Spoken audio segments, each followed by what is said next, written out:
Welcome to the Bard of All Trades podcast. I'm your host, BradElBard, and today I have the world-traveling warrior, Tom Cellamare, everyone's favorite ref. But before we get into the podcast, I have a few shout-outs I need to give to my sponsors. First off, Hybrid Healer, you know her. You ever have the cupping from her? I personally haven't yet, but I have to. It's crazy, man. If you're injured, it's like she says it brings like the fascia. I'm not going to try to explain it. It's crazy stuff, though. I really am a fan of her stuff. Check her out. She'll come to your gym and do some crazy stuff to your guys to make sure you stay on the mats longer. Also, giant shout out Valley Jiujitsu, my home gym. Tom's been around maybe once or twice. Got to bring him back. But yeah, mention my name. You get a week free to learn how to choke people. Also, probably the same deal over there at Finishers, because they've been allowing a lot of people that every time I go there, it's like someone that's not from the gyms there. So I know they're very friendly to visitors. Yeah, which is very cool.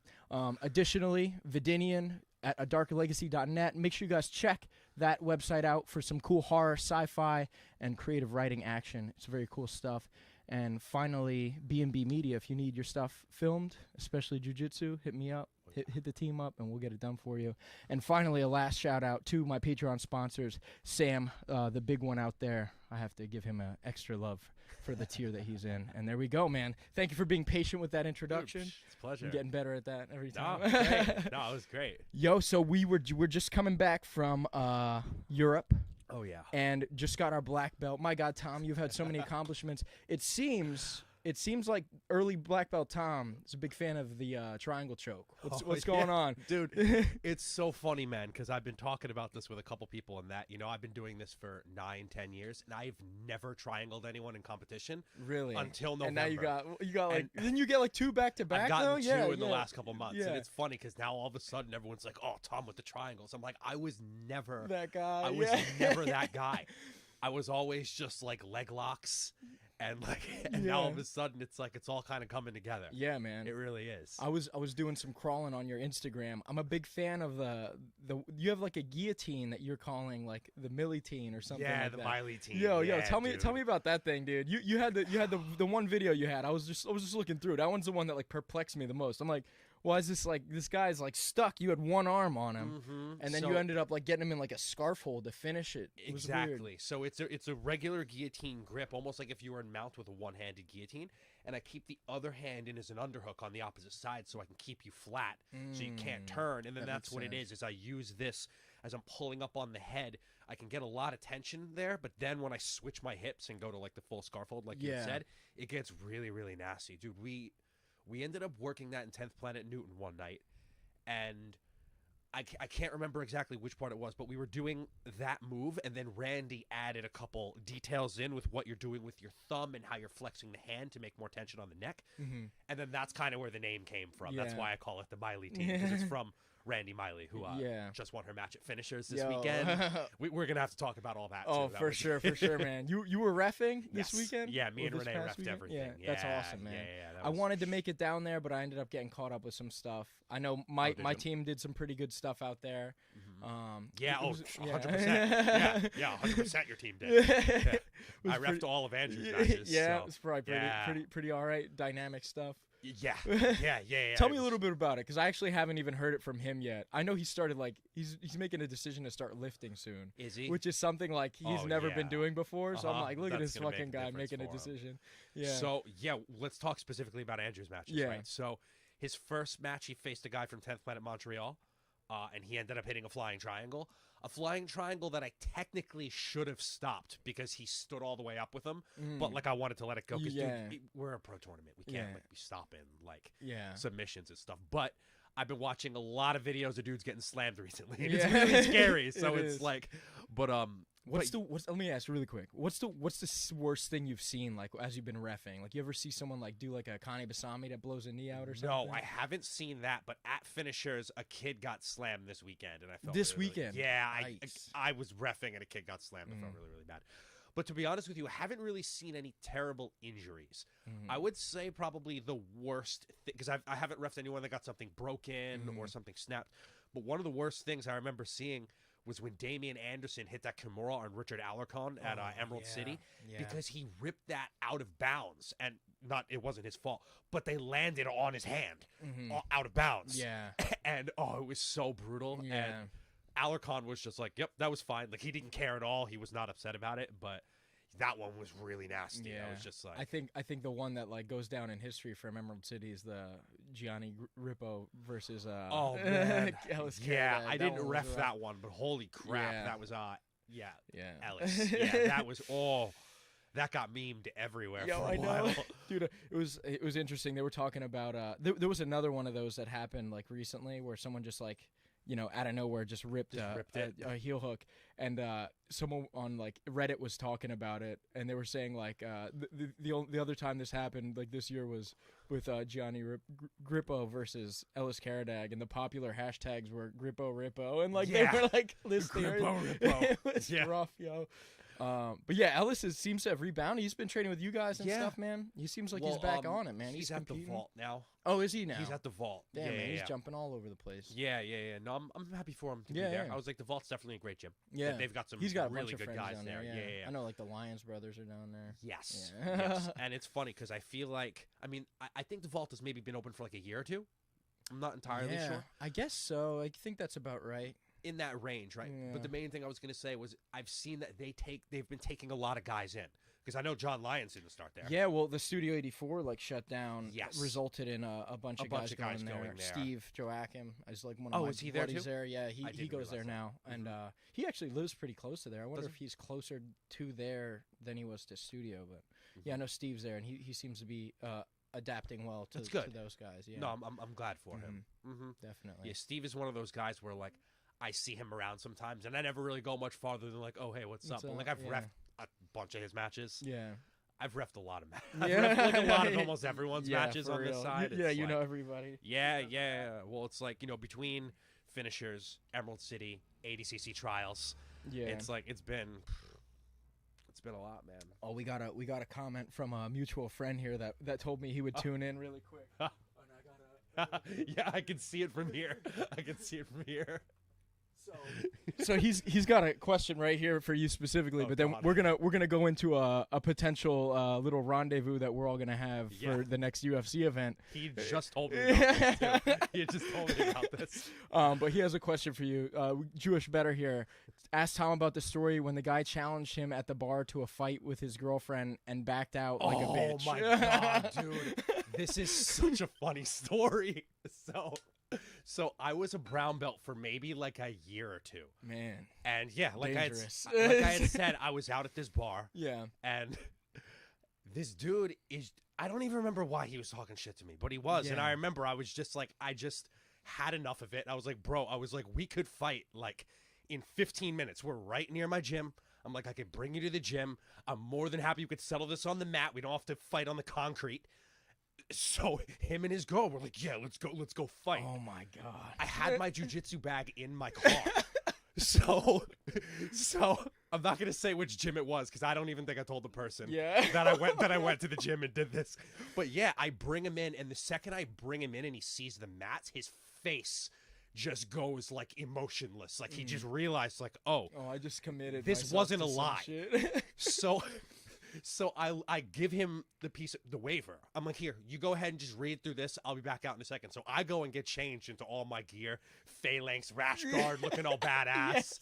Yes. And I come out, and the second he sees me, he's just like, oh, hell no. He's just like, no. He's like, we're not doing. He wouldn't even get out of the chair.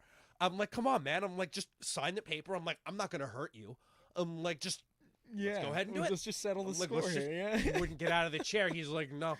I'm like, you're going to embarrass yourself in front of your girlfriend? Oh, I'm like, you man. brought her. I'm like, come on. I'm like, I'm not going to do anything to you. Yeah. I'm like, it's going to be fine. I'm not going to pound your head in. And he wouldn't do it. That's so he wouldn't funny. do it. So You were gonna like put gloves on and shit. No. I was just going to scrap- grapple him. I would have let him hit me. I mean, he wasn't going to hit me. For right? sure. Like, he wasn't going to do anything. Well, you've shown me enough that I would know. Like, if I ever got into a striking bout with you, I would be in fucking trouble, dude.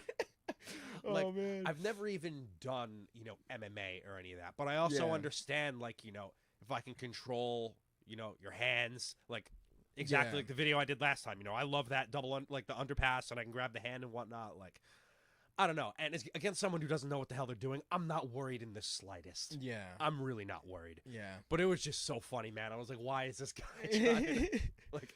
Did he train? Like, was he No, he it was wa- just it- some fucking idiot. It wasn't like some Alliance guy that's like, oh, you 10th Planet guys are It fags was or some something. drunk idiot in a bar. Just some bum. Who he looked like he was decently athletic. Yeah, like yeah. it didn't look like it was like I wouldn't have grabbed the random 50-year-old dude and be like, let's Yeah, fight. Like yeah. it wasn't like that, but it was like, okay, this dude wants some. Yeah. Let's go. I don't care. Like it was, That's so funny. And that Oh. was that in New Jersey? yeah. Oh, okay, because I know that's where like I guess that's how y'all know each other. But that's yeah, so funny. yeah. We met at 10th Planet Woodbridge before Mhm. Chris Hendrick moved down to South Carolina. He moved Mm. down to one of those, and he's now 10th Planet Henderson.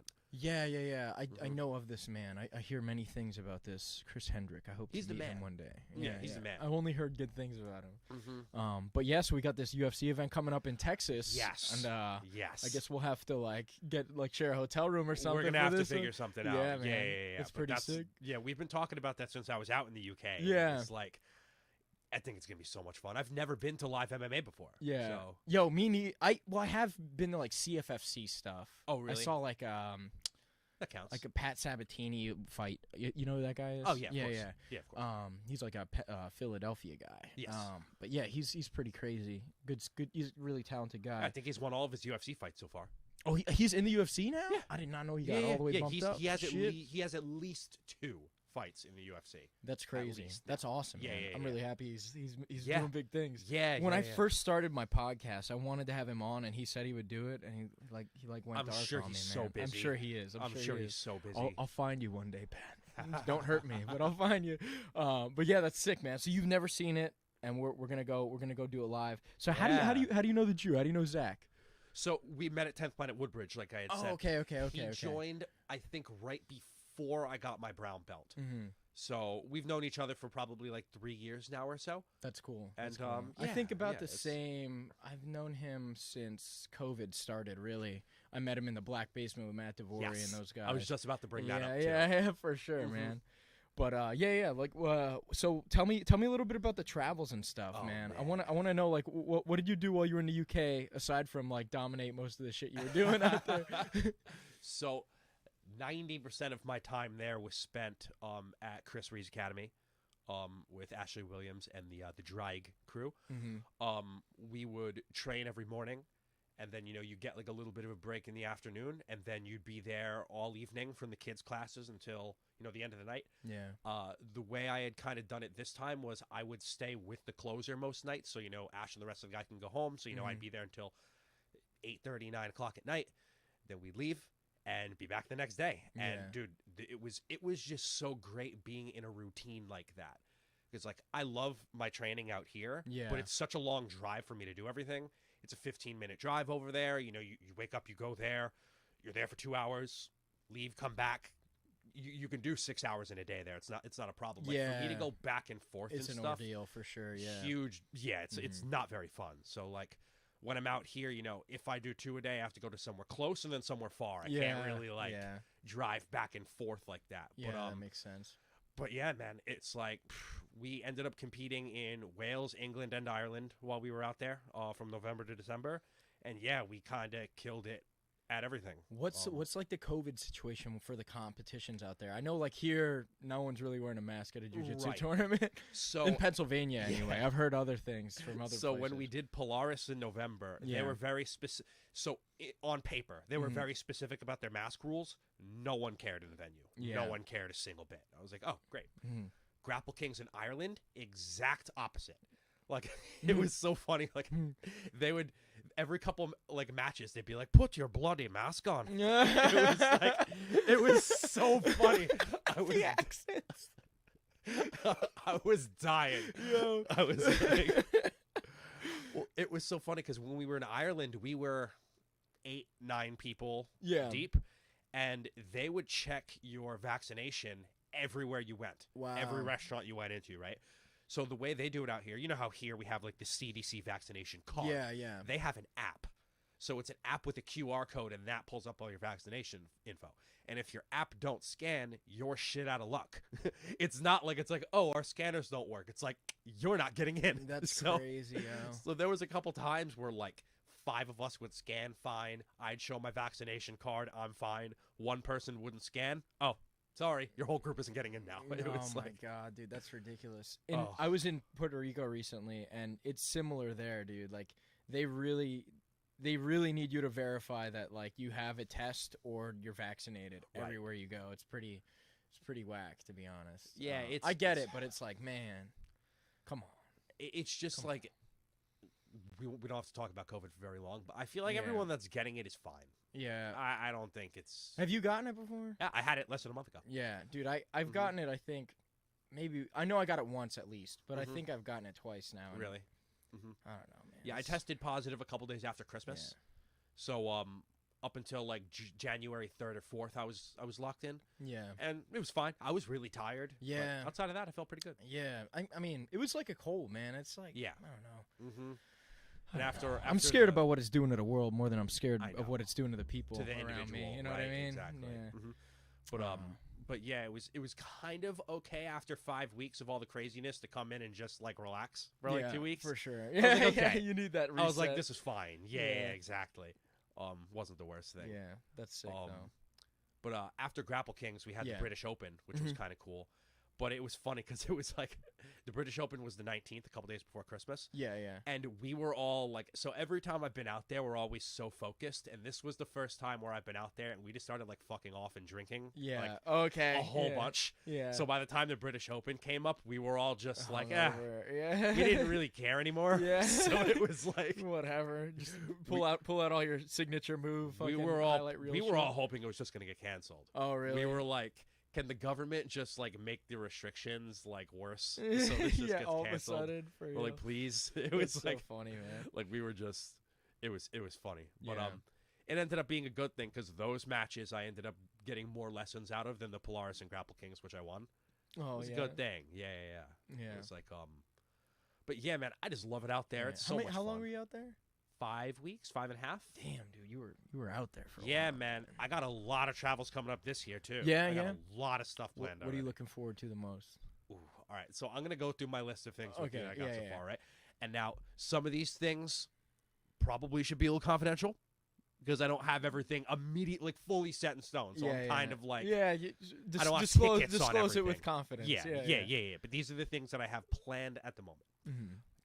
Obviously Texas next month, like I said. What's that? In like 2.5 weeks, right? I guess so, man. We need to get a plane ticket. I know because that's the 13th. Yeah. So we gotta get that figured out. After that, I should be in California for the trials, doing some type of job at the trials. Dude, that's sick, man. Yes.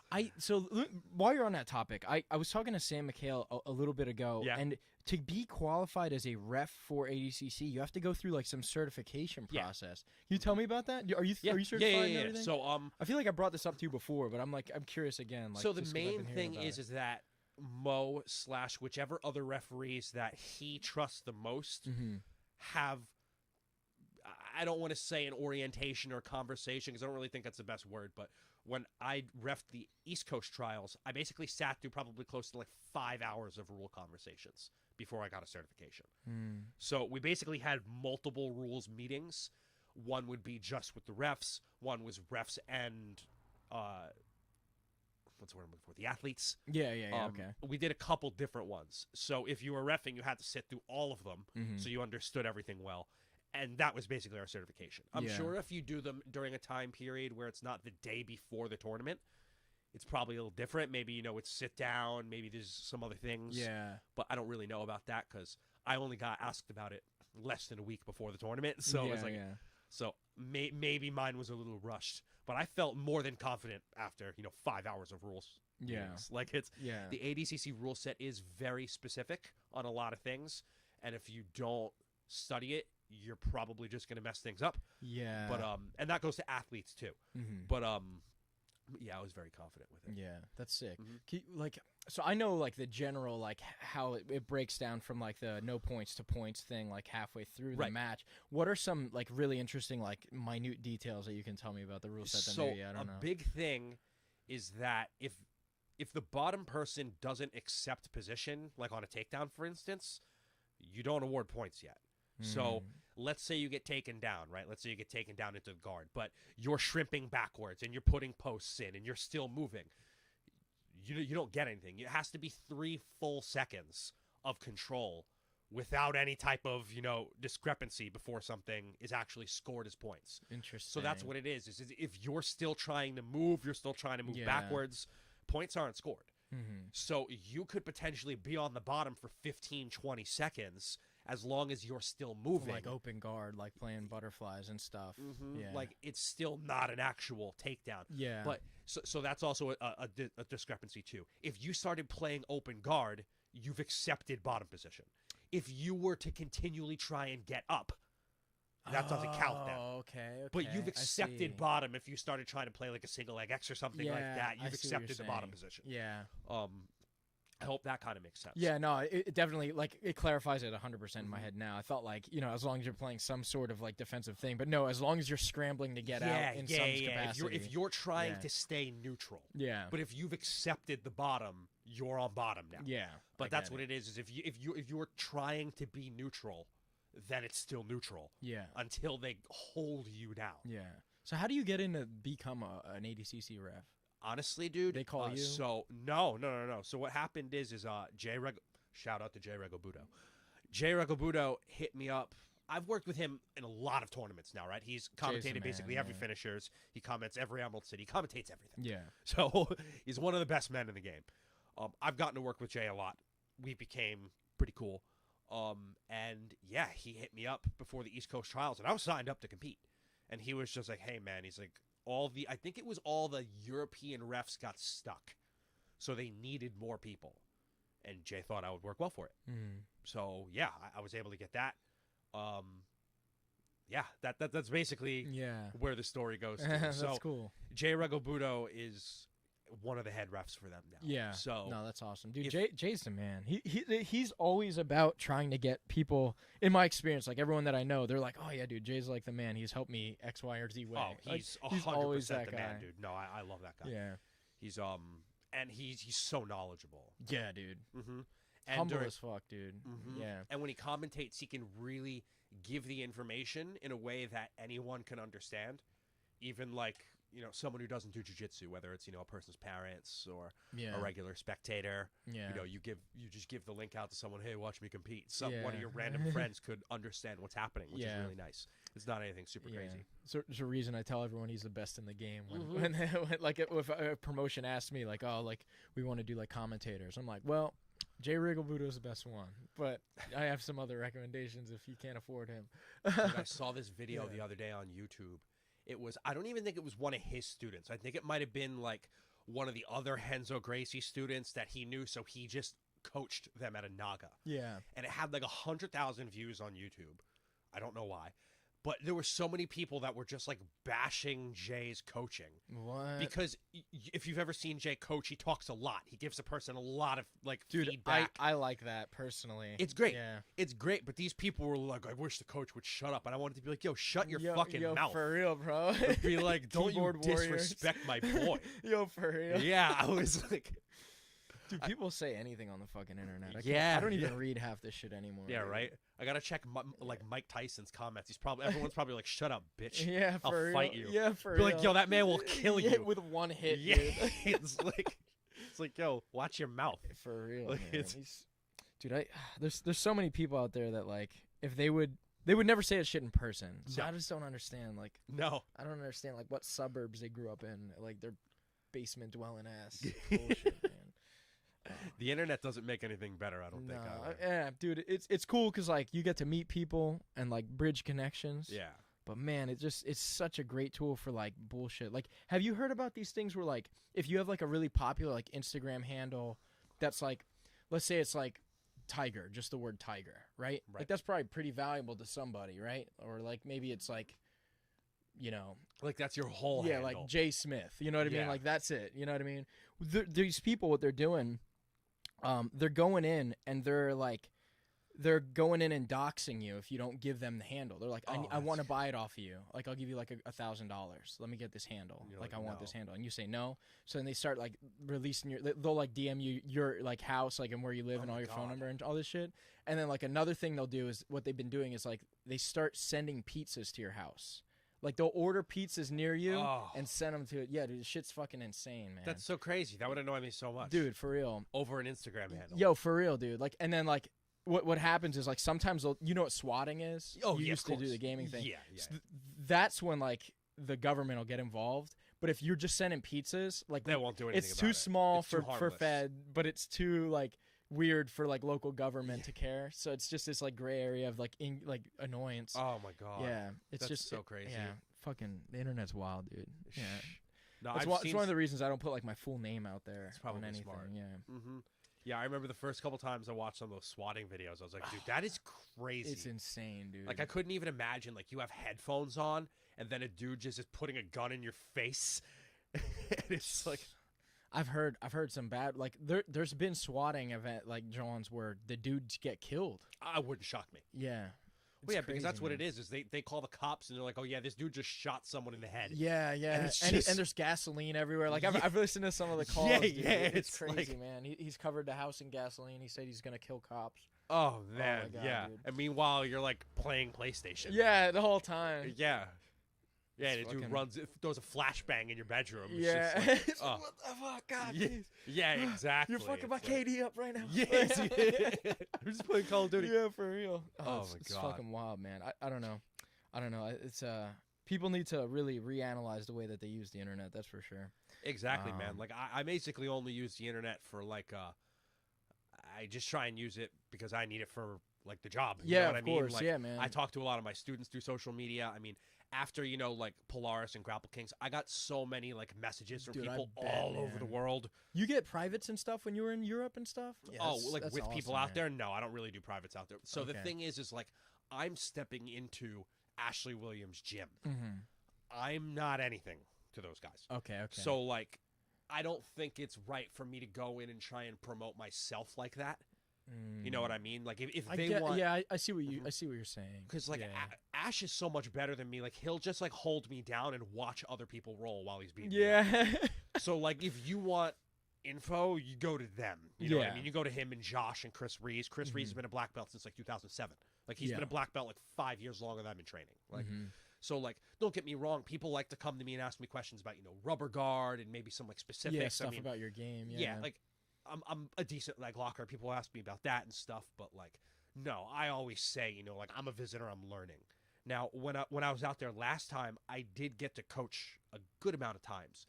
I would usually coach on Tuesday and Thursday there, whether I led a full session or I like helped out the instructor yeah, that was that's there. cool. I was doing that because don't get me wrong, while they have 350 people in their gym, the top pro That's squad crazy. is 15. Yeah, you know what yeah, I mean? of Like course. those are the people I'm there for. Yeah. So yeah, the regular people I can 100% help out at any point. But like, Yeah. the other part of it too, though, is like the value of jiu-jitsu out there is not the same as it is here. So like, I'll give you an example. Yeah, thanks. How much is the monthly at Valley? I think I get a different It's deal, fine if right? it's Yeah. not exact. Generally speaking, I know the deal goes between like 100 or 120. It's like that's Okay, like that's pretty good. that's a general. I know like a lot of gyms charge about that. Yeah, that's pretty Yeah, good. Yeah. So finishers is 200. Oh, really? Yeah. Well, you guys have like everything. I'm there, though, yeah. 99% sure it's Yeah. 200. Don't kill me if I said the wrong number. Yeah. But it's like just around there, right? Yeah. Out in Wales, it's 75, Okay. which is significantly less. And also, people won't like travel more than like half an hour for jiu-jitsu, for anything really. Like you're kind of specific to your town. But like privates, for instance, they're usually like 30 pounds an hour out there. I mean, I charge usually between like 60 and 80 here, depending on how long I've known a person. Mm. So Like for an hour session. yeah. So it's just like your value's totally different. So like I don't feel like I can go there and where I charge more than like Ashley usually. I can't go out there and ask for the same number as him. I'd have to ask for lower. Is it worth my time to make $15 for an hour? Not really. You know what I mean? Mm-hmm. Like I don't know. Yeah. But this is also No, the it same definitely thing. Like does, if you yeah. go to New York City, privates out there are even more expensive than they are here. Of course. Yeah. Like it's even crazier. It's Mhm. like it's just how it is. Mhm. It's I don't know. The economics of jiu-jitsu are kind of interesting. Yeah, It's like, it is. How do you think the skill of like because you were training with the Dre guys like Yeah. specifically Yes. how would you compare them to like some of the skill levels of like gyms in like the Northeast? Because I think the Northeastern United States is pretty strong jiu-jitsu compared to mostly like everywhere else.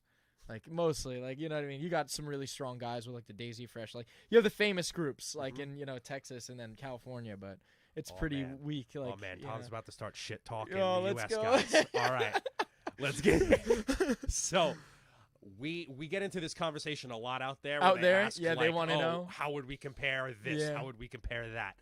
So personally, the pro team out there that they have, like I said, the that top 15 like 10, guys, 15, 20 people. There's a decent amount of people in that group that beat the living fuck out of me, like bad. Like it's not good. Yeah. Like, people that I've been lucky to maybe have a couple offensive moves on in the 9 times I've been out there. Let's name a couple. Obviously, Ashley Williams, Josh Williams, Chris Reeves. I can't really do much about. Some of the other guys. Jeez. Some of the other good guys that they have out there would be like Tom Tovey. He's a new black belt. Jamie Dix is another really good guy out there. He's another brown belt that they have. Another guy named Tom Barry. There's a lot of Toms out there. There's a reason. I get confusing. None of them call me Tom out there. Yeah. None of them call me that. What do they call you? Calamari. Yeah. So that's a good that's a good nickname. Yeah, to have. exactly. I've heard way worse ones. It's funny because that was how I got made fun of in middle school, was with that name, and it used to upset me all the time. Now I could not care less. I'm like, cool, whatever. Yeah, I'm like, I don't care. Literally doesn't bother me anymore. As long as you're not calling me fag. Like, exactly. Yeah, it's like, all right, that's fine. That's all good.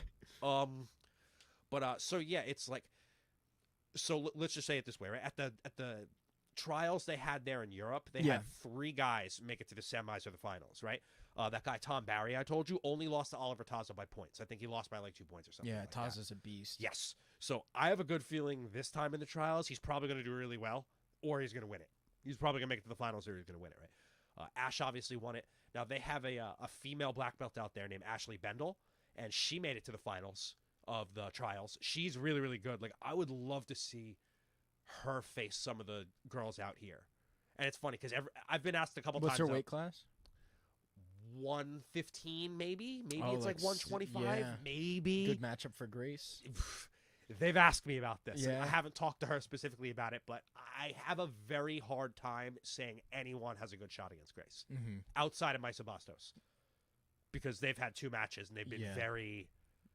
They're good matchups. They're good other, matchups, and it's very like inconsequential. Like there's no dominance on either side. Although I think Maisa might have done a little bit better than this last one, but yeah, it's like I feel like if those guys came out here, they could do very, very well on some big shows. Yeah, I think so. That's awesome. Yeah, these dudes just train like professionals. Like that's the main thing, right? Is they're professionals. Like I'm in their group chats. These dudes are like posting in their things.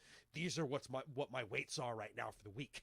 Like they're putting videos of themselves doing the lifts so they can get feedback from the coaches on what they need to do better on their lifts and stuff. Yeah, like, that's awesome. While some people are like, oh yeah, I'm lifting the weight, they're not getting feedback on what they could do better on. Yeah, the form and everything. Yeah, and that's something is like, once a week while I was out there, after we train, we'd have feedback sessions where everyone would stand in a circle, one person would walk into the center, and everyone would give them feedback.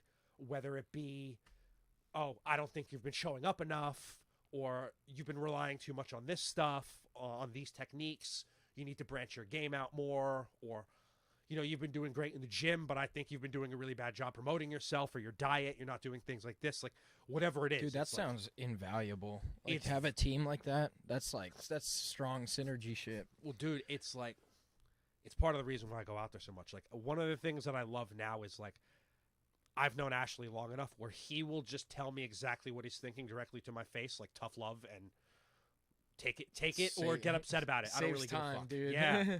Well, because it was like there was one day we were rolling, and like I told you, he'll just like dominate dudes and watch other people roll, right? Where I'm like rolling with blue belts and I'm doing like dumb moves that are working, but because I'm just better than blue belts, right? Yeah. And I'm just doing dumb moves, and he's like getting pissed at me for doing dumb moves while I'm doing it.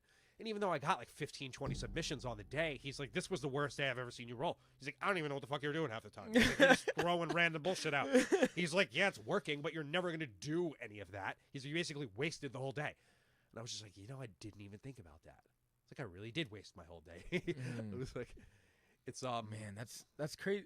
It's so crazy to think about some of that stuff. Cause like me, when I'm rolling with like underskilled guys, like I want to do like highlight reel bullshit sometimes. Right. And then a lot of times, like even like the last couple times I visited like you guys, man, like I get dumped on by like guys that are like, you know, I mostly roll with like the best guys there, like Dave, like for example. Right. That dude's like trying to move a gargoyle, bro. Like I think he weighs less than me, but he's like the power to like his muscle density is insane. So it's crazy. like, how do you even get around this dude? And it's like it's crazy to like compare like the different methods of like bullshit you can do like and get away with at the lower level, and that would never work at your skill level against comparable guys or higher, you know. Well, and that's what it was. It's like you could 100% throw these moves out against lower guys, sure. But if you then have to go roll with someone higher level, you're going to have to take 30 seconds to adjust back into a normalized game. Yeah. And you're wasting that person's time now because you felt like fucking around with someone lower level. Yeah. And it's like, just do good jiu-jitsu. Mm-hmm. You know what it is? And it's a lesson that I needed to learn. Yeah. I learn a lot of lessons every time I'm out there. Yeah, it's dude. like it's the best. And a lot of things, it's not even moves.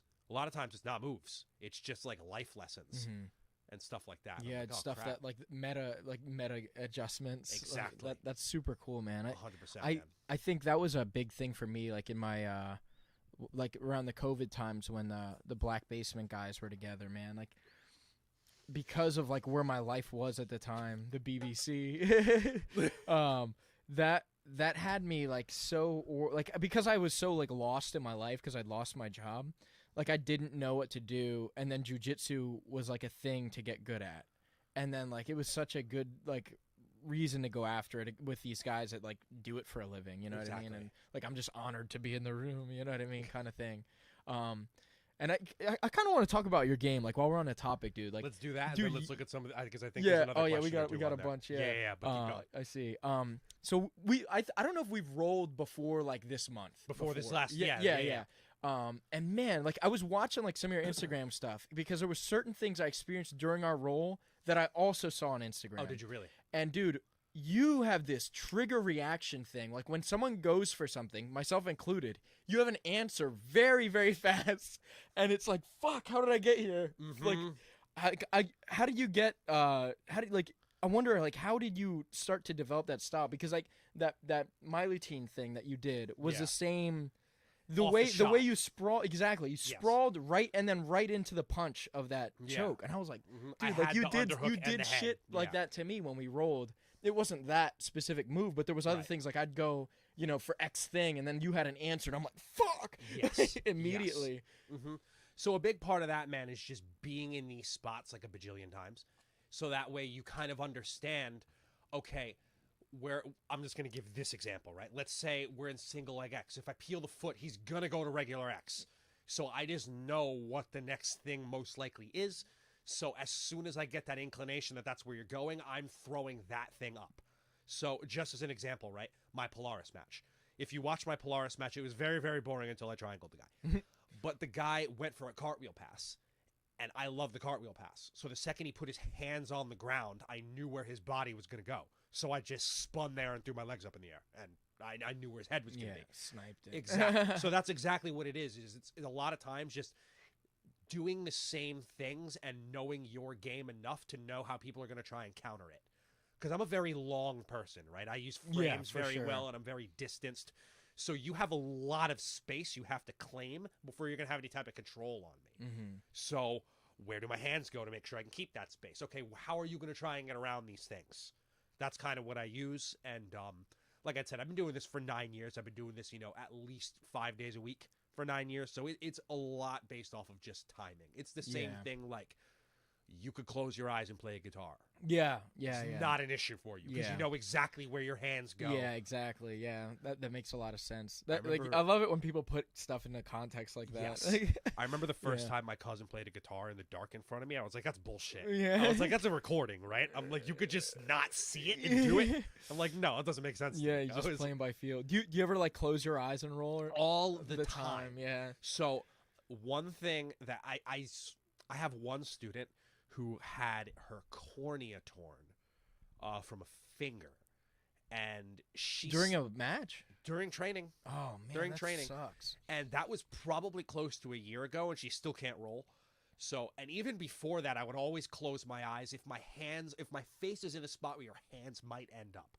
Just because, That's smart. I'm not taking the chance. And even the other day, dude, I had my eyes closed and someone's finger ended up under my eyelid because they opened my eye.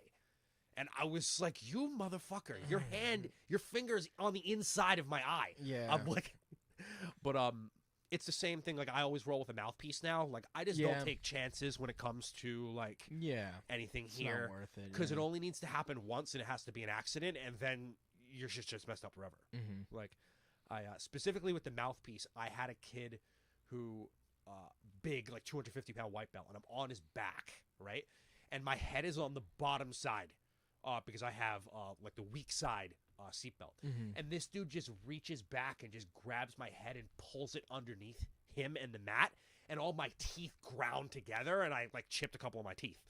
And I was just like, okay, you know what? Mouthpiece every time now. I'm never playing games like this anymore. I was like, it's just not worth it, man. Like we're while jiu-jitsu is not violent, this is a dangerous sport to a point. 100%. And you got to respect it when it comes to some things like your teeth and your eyes and stuff like that. Yeah, it's an awesome like thing that Dave said when I had him on the podcast recently was like, we're literally, if you practice it in the raw way, we're harnessing violence. Yes. You know what I mean? Like you're sharpening this tool to become something greater. Yes. But I'm just thinking, man, like I feel sorry for whatever happened to that white belt after that happened because I know it was not cool. I actually just stopped. I was just like, okay, this round's done, and I got off and was just like, we're just done. I was like, we're not. Yeah, you don't want what's next. If we were like in this in an actual fight, I would have just killed him. But it's like, it's not. It was a training scenario. I'm like, okay, you know what? We're done here. Like, you don't know how your body works that well. Enough to see what it does to other people. And like, I understand. He just tried like getting a control of my head. He didn't think I was gonna grind all my teeth together. That's that part's it my happens. fault. Dude, I tap whenever I'm in weird shit all the time, man. Like it's just not worth it. There's you ever have like a weird rib thing, like a cramp or anything like in the abdomen? Dude, I'm like, yo, something weird. Let me fucking stretch before we continue. So the last submission arena that got held, I tried turning on a Kimura really hard, and I popped my rib in the first like minute of the match. Oh man, all right. So I 100% know how you feel because it happened to me in a match. Yeah. Oh my stuff. God, but we got a ton of stuff. Let me just see. Let me see. The one that I could see immediately is this other one from the Jewish. Okay, yeah, go ahead, hit it. Another Welsh story. Yeah, let's do it. So the time he smoked British tobacco out of a bong. God, this is a really bad story, right? All right. So I should say it's really bad, but it's embarrassing. So when I go out to the UK, I don't ever smoke when I'm out there. Like, newsflash, I'm a 10th planet guy and I smoke weed. So when I'm out in Wales, I just don't do anything when I'm out there. Because a big thing I feel like about my weed habit is I don't really think it's just like, oh, I like smoking it. A lot of it's environmental. Like, I'm in certain areas and I have certain cues. Like, oh, I turned my TV on, smoke a bowl first. Like, just certain things like that. When I'm out there, I don't even think about smoking weed. It's not even on my mind. Yeah. So I'm hanging out with this one girl. You're one really day. intentional, yeah. Like, yeah, it makes sense. yeah, that makes total sense, dude. So I was hanging out with this girl out there, and I told her, I haven't smoked weed the whole time I'm out here. It doesn't bother me, but she's like, oh, we can smoke when you come over. So I go over her house, and her bag of weed is 95% tobacco and like that much green in it. Yeah. And she only has a bong. So I'm like, oh, fuck it. I guess I'm going to. So I like try picking out like all like the the better stuff. I'm like, oh, I'm going to like pick shit out. Yeah. It doesn't really work very well. And I'm in this woman's house for like 5 minutes, by the way. And I take this bong rip. And it was basically all tobacco. I could tell as soon as I hit this thing. And the second I inhaled it and exhaled it, my head felt like it grew like this goddamn big. And I was just like, I could barely even hold my head up, dude. I was just like, it was so bad. This woman knew me for like 5 minutes, and I'm like sprawled out on her bed on my back, just like half dead. Just like, it was because I don't smoke tobacco at all. It's not my thing. And I was just, I was so laid out. It was so bad. Dude. It's such a... Yes. Oh, dude, like... Just embarrassing as hell. Yeah, dude. I remember the last time I had a fucking cigar. Dude, it fucks your whole... From here to here, it just doesn't feel good. Your like, lungs, your head. Yeah, it's just like, oh, It makes everything feel like crap. I throw up, but I can't. Like, God. Yeah, dude, I'm with it. I'm with it, man. I can definitely relate on that one. But we got some other questions here from the folks. Vedinian asks, do you think economics of location sways more than the economics of BJJ for privates? Let me see. I think you kind of touched on that a little bit already. A little bit. Yeah. Kind of touched on it. Yeah. I see what he's saying. Like, if you're not gonna get you're not gonna get a lot of people paying a lot for privates in like a third world country versus like a that's a very good point. Right. Yeah. And that literally makes sense what you were saying with the New York guys. Yes. One thing I will just say though, let me just throw this out there. Mm-hmm. Wales is it's not a third world country. I'm not saying you called it that. No. I'm just saying I have a lot of friends, and my parents included, that think that like the first couple times I went over there, like, so have you guys ever seen Lord of the Rings? You ever seen Lord of the Rings? Of course. You know the beginning, the Shire, or how they like fucking live underground? Like that's what they think it's like that's out what there. They think like they think I'm like catching like rabbits and deer for food and shit. They're like, but how are you gonna eat? You're gonna get a bow and arrow and just like shoot something? Dude, that's like, not my impression of Wales at all. I went to college with a guy from Wales. Yeah, it's like it's a very normal place. Yeah. It always makes me laugh. Some people just think it's like a fucking magical wonderland where there's no houses and people just like sleep under the moonlight. Yeah. Like I don't know. It kills me. Oh, it kills me. Funny as hell, dude. What was the other one on the bottom there? Yeah, all right. The inexperienced control of newcomers or even someone who has bad tunnel vision has insane potential for accidents. Yeah, 100%, man. Inexperience, 100%. Mm-hmm. So I had this kid that I rolled with a week and a half ago. No, maybe a little longer. So it was at Hillsborough BJJ, a Hudson Moore affiliate. I usually help out with the no-gi classes. And the first no-gi class of the year, there was some wrestler kid who came in, and I was his first roll ever. And this kid tried to, like, kill me. He tried to kill me, and I had to settle him down and be like, bro, you got to chill the fuck out. Yeah. So many times, because he would just, like, shoot in on me all hard, giving his neck up, and I'd just guillotine him. And then he'd be like... I'd like pull guard and he'd like try and like run through me. I'm like, bro, can you just chill out? Yeah. I'm like, my God. And it's like, those are the types of people that are going to headbutt you in the nose, that are going to poke you in the eye, that are going to knee you in the face. For sure, dude. Have you ever had to use like aside from that, like that story you told me about the gym bar fight situation? Yeah. Thing, like, have you ever had to actually use jujitsu on someone in the street? So I've only had to use my jujitsu twice outside of the gym, one of which is kind of not a real story, but I'll just give you both, right? Yeah. So there was a point when I was a blue belt where like when I got my blue belt and I was 20, 21, I was going to a lot of house parties. Dudes would always want to challenge the jiu-jitsu guy. Yeah, I think you told me this story. I think I did tell on you the last podcast, but go ahead. So there were a bunch of times where like dudes would want to fight, and I just get them to the ground within about 45 seconds, and you just do like knee on belly pressure on their ribs, and they just be like, all right, and then half the time they'd want to go again in like 10 minutes because they'd chill out and they'd be like, okay, let's try again. I'm like, bro, is this going to work?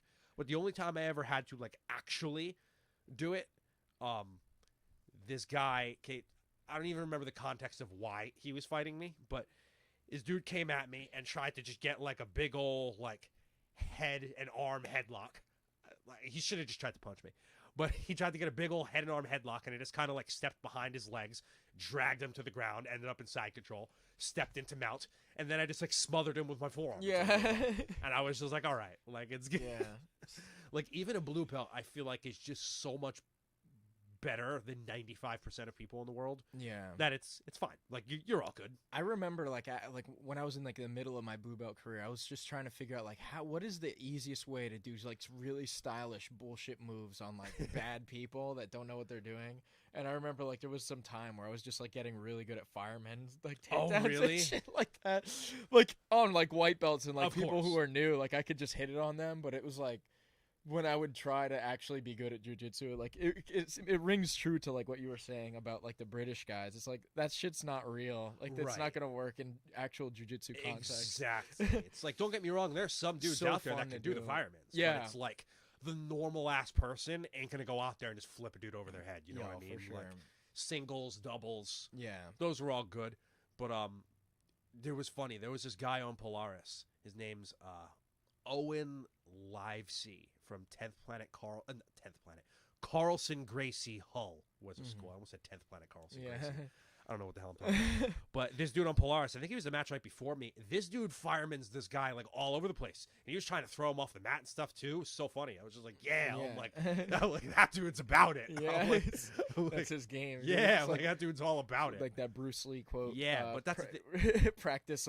It's better to. If you're the man who practices one kick 10,000 times, not the man with 10,000 kicks. But you also have to have the body type for it. Oh, for sure. That dude was jacked. Yo, for sure. You need to be able to fucking. Yeah. You got to be able to turn a man upside down. Really fast. For sure. Do you have a move like that you really want to hit in competition that you feel like is a viable move? It's not like a bullshit thing, but it's like pretty difficult, like that you've been labbing? Honestly, man, I've probably only hit about 5 or 10% of my game in competition, so there's a lot of stuff that I want to do. Yeah. But most of my game ends up being leg lock oriented or passing, because a lot of times people end up just getting swept off of leg locks and I'm passing and stuff like that. The triangle honestly was something I wanted to do for a really long time. Yeah. Well, because you got to think, right? Like, do you have any jiu-jitsu logos on the wall here? I have a ton, dude. I got the finishers one. I got like Artiste Martial. I think there's more down this way. No, that's actually a parkour one. Rilla hops. So we could still use the finishers as an example, right? What is the F? The F? It's a triangle. It's a triangle. Everything's a triangle, right? Yeah. If you look at most of the Gracie logos, they're mostly triangles. Yeah. Because the triangle's like the quintessential move of our friggin' art. Yeah. So being able to hit a triangle is awesome. And also, in my opinion, I feel like if you can triangle someone, it usually means your level of jiu-jitsu is like a bit higher than theirs. Because, you know, like most people understand, you know, you keep both arms in, you keep both arms out. If you can get one of those in or out, that means you manipulated that right. That usually means your jiu-jitsu is you were able to have a progressive enough game to convince them not to do it. Right. Like it's almost like I love seeing like someone like rip an arm out intuitively, only to realize, fuck, like, that shit is like there's something like innately satisfying about that. 100%. I guess something that like, you know, I've really, really wanted to hit in competition would be like a twister. Like that'd be kind of fun. 10th Planet guys like that, man. When I was doing Subspectrum, I think it was I think his name was Kalen something. I think Kalen Hester. Maybe I'm making a fucking name up here. But yeah, we had a 10th Planet guy out there that was fucking a bracket up with twisters. Really, dude, he hit it on like 2 or 3 people in a row. That's crazy. Like it's like the third guy like didn't learn from the first 2 matches. Yeah. Well, it's like I almost don't even know what you could do if you end up in that spot and like it's rough. They have the truck and they have your arm and it's like they don't have the twister locked yet, but you can only turn left. You can't turn right. Yeah. You just got to try and get your arm out and turn. But if the guy's like a lot better and they know the move really well, like there's not much you could do. Yeah. It's just really hard. Yeah. It's like, what do you think about that buggy choke? Bro, so like I almost got buggy choked in Fight to Win when I faced Des McDonald. And I was like, that shit pissed me off. So like I don't let so I don't let anyone play that shit on me anymore. Like if I ever feel like someone's like being just casual in bottom side control, I just put my forearm on your neck. I'm like, no. I'm like, we're not even. You're not even gonna fucking start this game on me. I'm like, don't even. Yeah, like disrespect. Yeah. Like I'll just do that. Like if you're just like chill with being in bottom side, I'm like, all right, I'm gonna make this worse now. Yeah. And I'm just gonna block the next move. Yeah. But I mean, it could obviously work. At finishers, there was a buggy choke this last weekend. Not in the pro event, in the open.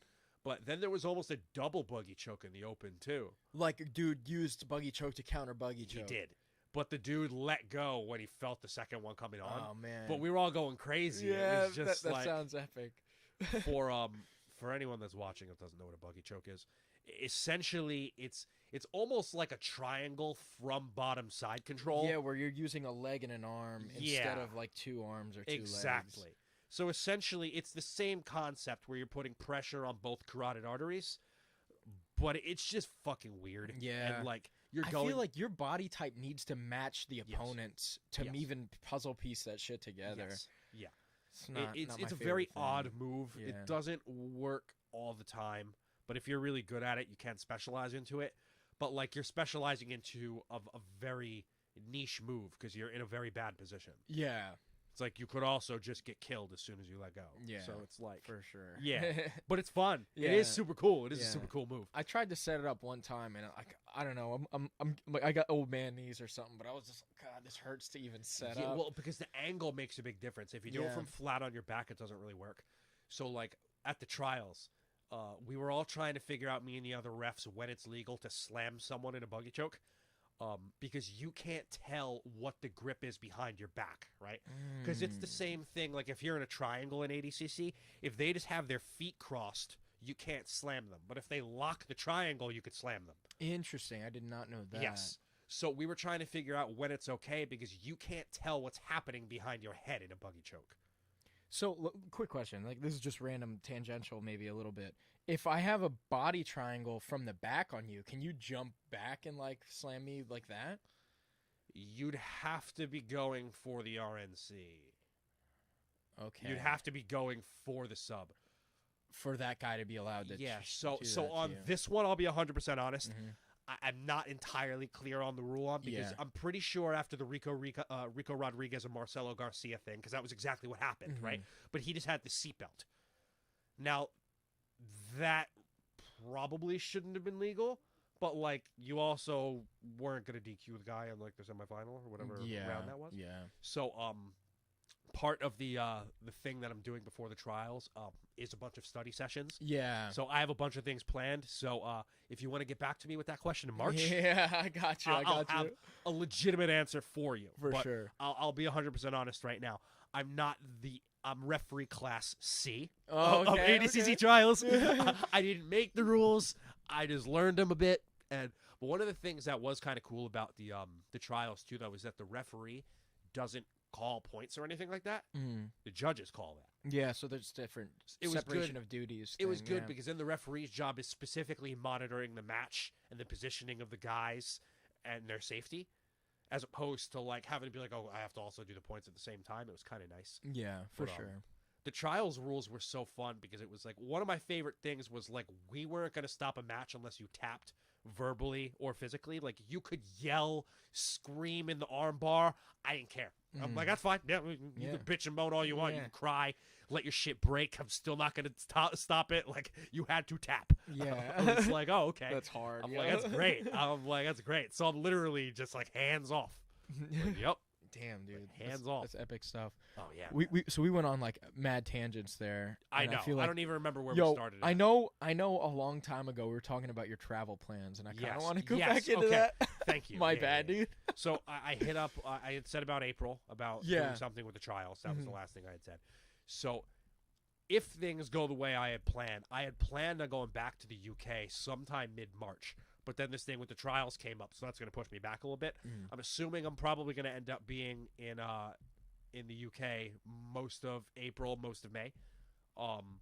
June, my cousin is getting married in Vermont in the beginning of June, so I'll be back for that.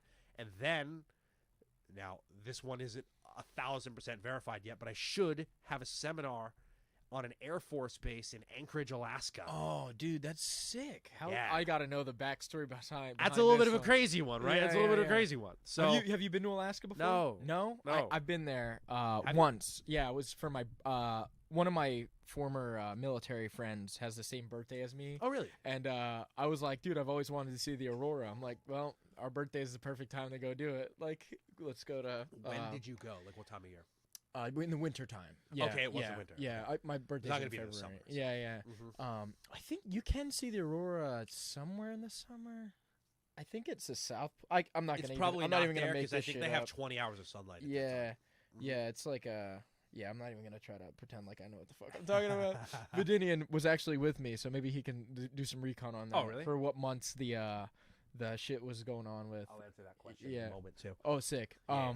But yeah, dude, we went, and if you happen to go, you need to be in the Arctic Circle, and Fairbanks, Alaska's in there. That makes sense. Yeah, but if you go, I recommend bringing like not Puffy your cell jacket. phone camera, because your cell phone camera won't capture it the same way like a long That makes exposure sense. camera will. Yes, that makes sense. And if you want a badass picture, you want that. You know what I I'm mean? gonna have to bring my my Nikon with me or something, so that I could do that. That'd Yeah, be do sick. like a 30-second exposure. Yeah, like makes thing. sense. Yeah. To answer your question though, essentially after Polaris, like I had said, I had gotten like messages from like hundreds of people after Polaris, and one of the things that this is one of the things that I'm thankful about the internet for, right? Because like after a match like that, like people don't have to, follow you or reach out to you or any of that stuff. But if someone takes the time to like reach out and message me about something, I'm gonna take the time to respond back to you. And like this is how friendships are made, right? Of course. So like this dude out in Alaska messaged me, and we've just been talking about you. And he's like a white belt who trains out on an Air Force base out there. And after I got my black belt, he had just kind of said to me casually, he's like, "Yo, you should come out here for a seminar." I was like, "Set it up." I'm like, "Set it up, dude." I'm like, "I don't care." I'm like, "I'd be down to go anywhere." I'm like, "I got nothing else to do." So he passed my info off to the commanding officer on base, and I actually talked to him the other day. Dude, that's sick yeah. as hell, man. So like I had said, everything's not 100% set in stone yet, but I'm working towards it. And it'll be really, really cool if I can make all that work. Dude, that would be really sick, man. I was talking to a friend of mine about doing something like similar to this. Like I'm not a black belt, but like I know a few things that I remember when I did Army combatives. Like they show you how to like use the uniform to do like a cross choke kind of thing, and like they teach you how to do like a guillotine and a rear naked choke. Right. You They know give what I you mean? some of the basics. Yeah. And then like you ever see the meme where it's like they show you like the Marines martial arts program and they're doing a Kimura, or like they're doing an arm bar where like you're upside down and it's like just bending it this way. Oh God. It's just like there's some it's not as bad as like I think what some cops get trained with, because I can only imagine. Or like that Detroit martial arts guy, like that shit.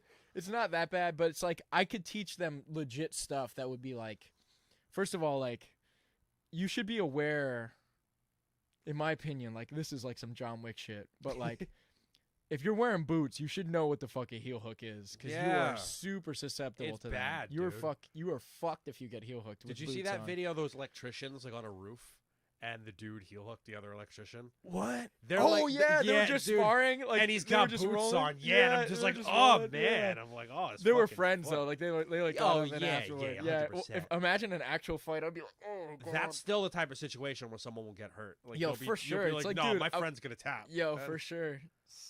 It's like, this is gonna be a cool video, bro. Yes.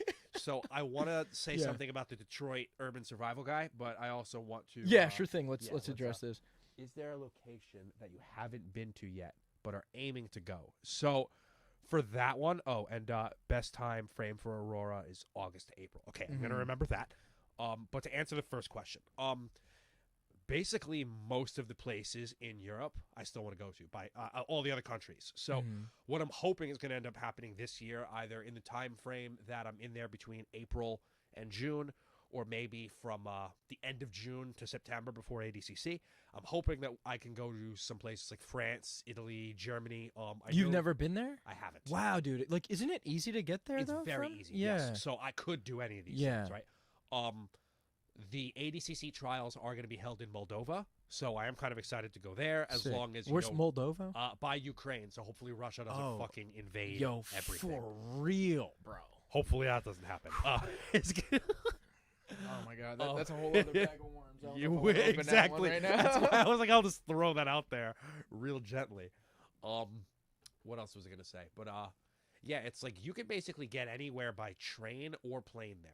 So Yeah, the train, right? Like that's the move. It's like Yes. very affordable. yes. That's So what the I've last, so I shouldn't say the last time. So the first time I went there, I spent a bunch of time in Wales. I went out to London afterward, and then I took a train from London underneath the what's that? Is that the British Channel? I don't know what the waterway is. Yeah. Sorry. Underneath the waterway, all the way to Amsterdam. I took a train. Yeah, through, yeah. What was it? I think it was like France, Germany, a couple countries. I'm sorry, I don't know my freaking map off the top of my head. it's all good. But yeah, and Amsterdam was amazing. That was Dude, so much fun. I bet. Yeah, but you could just take Is a there train. jiu-jitsu in Amsterdam? Like, Yeah. Is there a scene? Yeah. pretty So there's a prominent 10th scene? planet there. Yeah. Yeah. Oh, there's a that's 10th planet sick. there. Yeah. That's crazy. I do have a story about that, but I'm gonna have to tell you that story offline, off the good. mic. Sounds good. Just because I do really like a couple of the guys there, but I got a story about that one. But yeah, there's some jiu-jitsu out there. They're mostly, I'm pretty sure, like Dutch kickboxing is the bigger thing, because there were some kickboxing places. You know what? I just realized, like, because you're so like you have European knowledge. I don't know how much, like, you watch Street Beefs. You ever watch Street Beefs? I've seen Street Beefs. Yes. Have you ever seen the Defend Fight Club thing? No. I think it's run in Germany. I could be wrong, but it's like this European, like, Street Beefs kind of thing. It's not as like Legit, ghetto. But fighting on dirt. Well, they're like in a grass field, but what they do is they'll like have like kickboxer versus like jiu-jitsu guy, boxer versus sambo guy. Get out there. Yeah, it's cool. It's really cool. Yeah, dude, for real. It's really cool, man. Like, it's just like in like it's like a fucking football field. Grass field. Yeah. Well, dude, what's crazy is like the ones I've watched recently, like it's just snow on a ground and a ring of grass. Oh, like it's snow around that. So it's just so cold. Could you imagine you're punching a guy, your fingers are just going numb? Well, I'm sure like in the moment you're probably pretty warm. But like, man, like after the fight, I'm gonna fucking run in my car because I'm gonna be like, fucking. Yeah, it'd be so bad. But that's dude, I'll have to send you some because there's some actually. There's some nice fights there, because like I feel like Street Beefs are grabbing. Some people know how to fight, and other people are just literally random people on the street with like no fight stance. These guys have like, it's almost like early UFC kind of vibes. It's cool. Really? Yeah. Yeah, you're gonna have to definitely I'll send you me one. some. Yeah, I think you'll dig it. I like the jiu-jitsu guys. Fuck the guys up. Like a lot of the time. I love the names in Street Beefs. Yeah. It'll be like Violent Victor.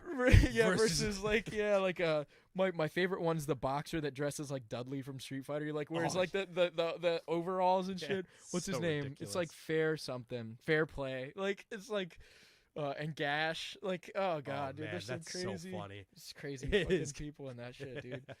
I love Street Beefs though. Oh my god, I love Street Beefs. I wanted to say something about the Dust guy. So, yeah. What is it? Detroit Urban Survival Training. Tactics. Some shit like that. Yeah. Fuck that guy. Yo, that's what I got to say about that. For sure, dude. So like, I remember when I first started seeing this dude, and everyone was like posting his dumb shit. I was like, why are we giving this guy any goddamn platform? I was like, because he's convincing trolling, somebody. Right? Yeah. He's clearly trolling the world. Like, he can't actually believe that his bullshit's real. I hope.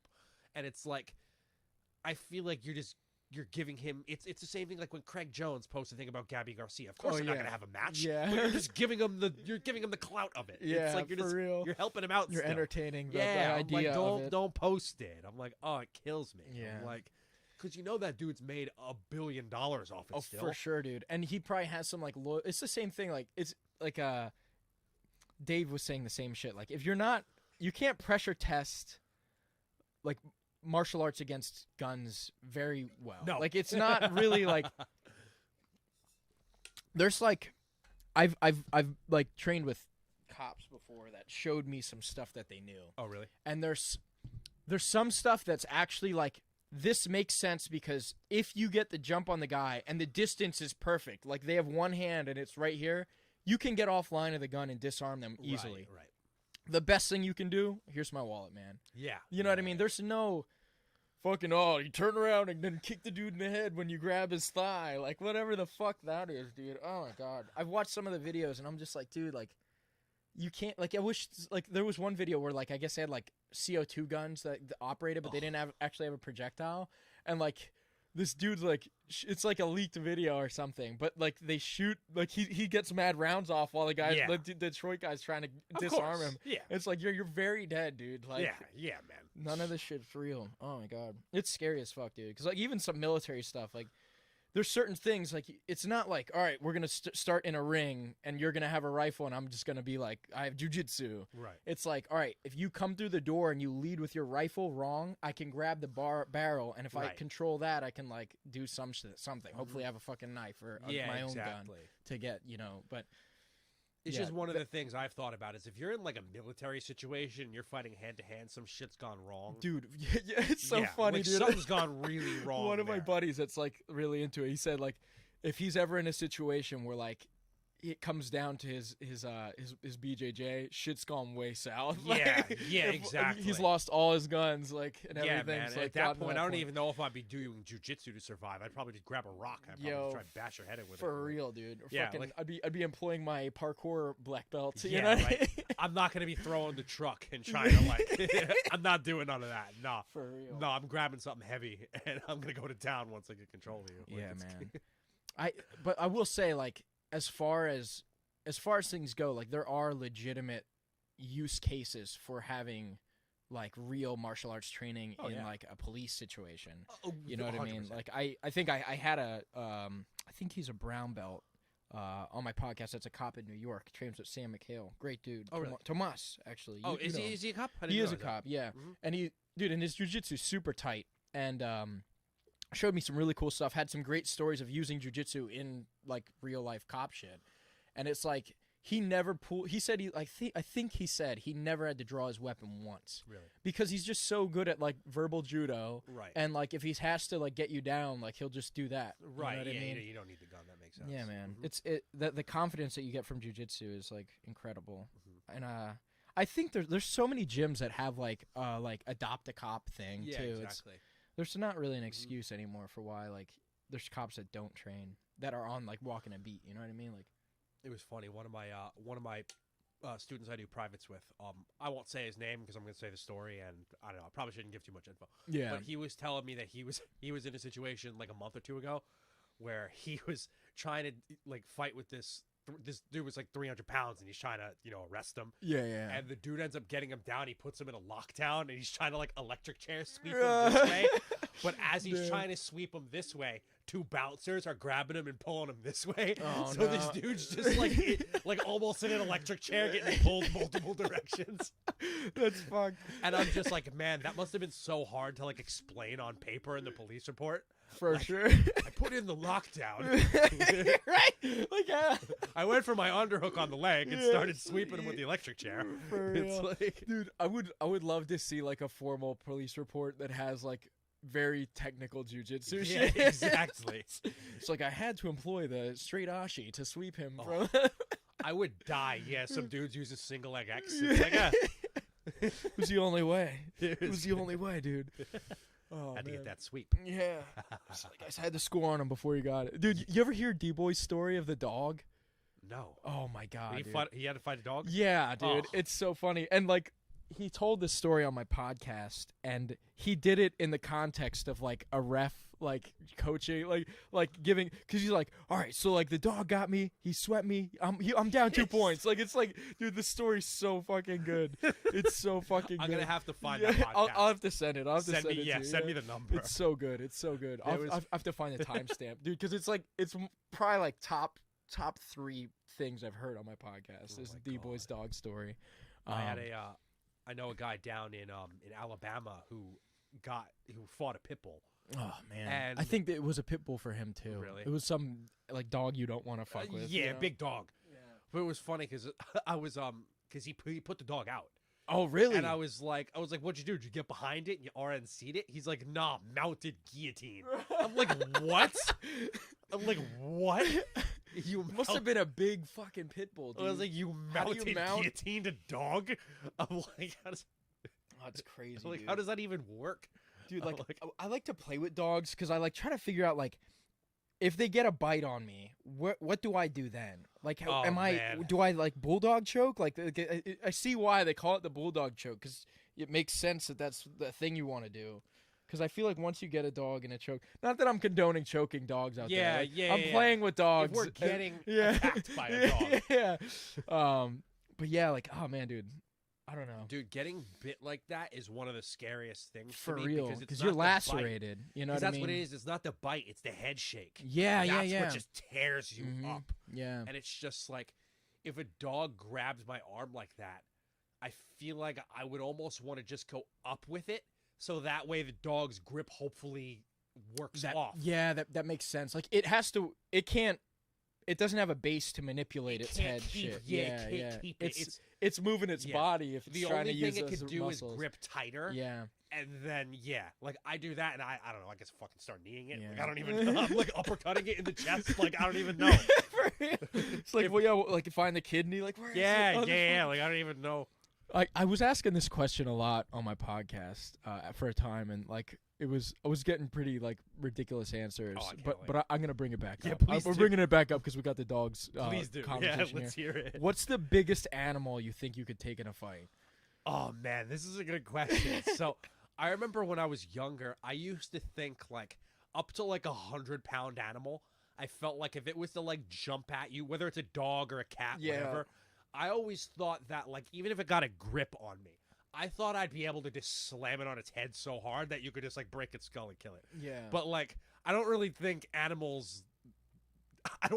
you could just like break an animal's skull like that and just like so I honestly don't think it'd be a very big animal, to be honest with you. Yeah, for real, dude. Like I think about it, like conceptually, I'm like, yeah, man. Like if a dog like bites my arm, I just need to slam it on like the ground. Like, okay, that's gonna fuck It's all gonna destroy of that arm. Like our skin is not meant for that kind of damage. Like, it's not, and that's the thing. Like animal teeth are meant to damage and kill you, and our skin is not meant to take any of that. Because it's the same thing. Like if you ever put your hand on like a full-grown deer, like they have a hide, like. Shut up. Terrible. Sorry. No, you're good. Like a big deer has like hide, like that's meant it's to thick, like take withstand damage. a claw, or like a bite. Yeah. Ours is meant to literally just hold blood in. Yeah. Like it's not for meant real, right? It's like I could grab a pen and I could just like make a horrible incision on myself if I wanted to. It's like, any metal thing implement in here will just ruin like your skin. Like you could take like a 6-inch knife and it'll take you time to cut through a deer hide. Yeah, like for that real. one shit won't be quick. You have to have precision and know where to go, like to get to the weak points of the skin. And you're not gonna like just like cut through that. So it's like, so even dude, I feel like if you fought like my fucking 15-pound house cat, I feel like they're gonna give you a run for your money. They would damage you so bad in like a fight to the death. I wouldn't even want to fight that. Yeah, like it'd be so bad. Like I feel like if you start getting into like larger dog territory, I wonder how many like small dogs it would take to take me down. Like I mean like maybe like medium-sized dogs, because I feel like as long as I have distance on them and I can kick, like I can get the jump on one of them and maybe eventually use one as a weapon to, like, to disjoint like the attacks. I feel like the biggest thing is it's obviously whether they have claws or not, because like a dog claw doesn't really do anything. Yeah, but I feel like it's the jaw size. Yeah, more than anything else, because if it can get a grip. What's the one? The Rottweiler has the biggest bite force too, so it depends on the breed too. Like pugs, I think I could fuck up mad pugs. Like no offense to any pug people out there, but like they're just not designed to do damage. No, a pug is not meant to be a warrior animal. It's not the one. It's like in Pocahontas, like the Percy the pug. He's like just the diplomatic dog. Yeah, it's not the one. It's for real. I think like to sum my opinion upon this, I think I could fuck up any bird. like even like an ostrich, because like all you got to do, like I've seen it, you've seen it like in the Crocodile Hunter. You just grab their head and pull it down. Like you're gonna get kicked maybe a couple times, and that's gonna suck. Like, but that kick can kill your ass, bro. Like that's such a. You realize that an ostrich is like 350 pounds, dude. Right? They're strong. That's a fucking big ass bird, bro. I think I could fuck an ostrich up. That's all I'm saying. That's all I'm saying, bro. Put me in a simulation. Let's try it out. I feel like it'd be significantly worse if the ostrich got a running start at you. It got to take like 10, like the length of this bus. It just kicks you on a running I think the start. biggest thing is like the intimidation factor some birds have. Like even geese, right? Like you'll run from a goose if he's charging you, because it's just like, oh god, I don't know. But if it's like you and them in a coliseum, like the mood is set. You know what I mean? A goose don't really have offensive things. Nah, dude. They just have max intimidation factor and like low attack. And little like giving a fuck about their safety. They'll just run right at you. They're just like, nah, like I've seen like a goose try to do that to a horse, and the horse just kicks it, and then you just see and the goose is done. Yeah. You know what I wouldn't want to fight? I wouldn't want to fight like any kind of eagle. Well, dude, like any predatory bird is gonna fucking suck, and if they get your eyes somehow, like if they figure out like how to dive in at your eyes, you're in trouble. Yeah. But I think like once they get it, like I've held like a hawk. Like I had I had the Birdman from the BBC. Shout out to Birdman. I had him on the podcast. I held one of his Harris hawks. Oh my God, dude, the glove, John, like you feel that pressure, and it's like, dude, I don't like this, but I'm an ape type Pokemon, and they're like blunt force is literally like what they're weak against. So if I can immobilize their ability to fly, like, you know what I mean? I just got to grab a wing and, you know. They're strong though, man. I remember seeing a video of an eagle. Yeah. It's like the mountain ones of one grabbing a goat. Yo, I've seen that shit. And just kind of like it didn't have to go far. Just kind of had to go. It just threw it off like a 300-foot cliff. I think like against a bird, it definitely matters the terrain. Like they need to be able to fly for it to be a fair fight. Yeah. But if it's a Coliseum and I can't get thrown off nothing, like it's a wrap, bro. Like you're gonna close the distance. You don't. Or if you're on the side of a big rickety mountain, it just kind of like grabs your hand and pulls you this way a little bit. Yeah. Next thing you know, you're falling for 30 seconds. Well, like my grandpa in Puerto Rico, like I have family there, and like have you ever been to Puerto Rico? No, I've never been. So there's chickens just running around, really, and there's dogs that are just in iguana. Like the wildlife there it's fun, to put it frankly. It's That's just crazy.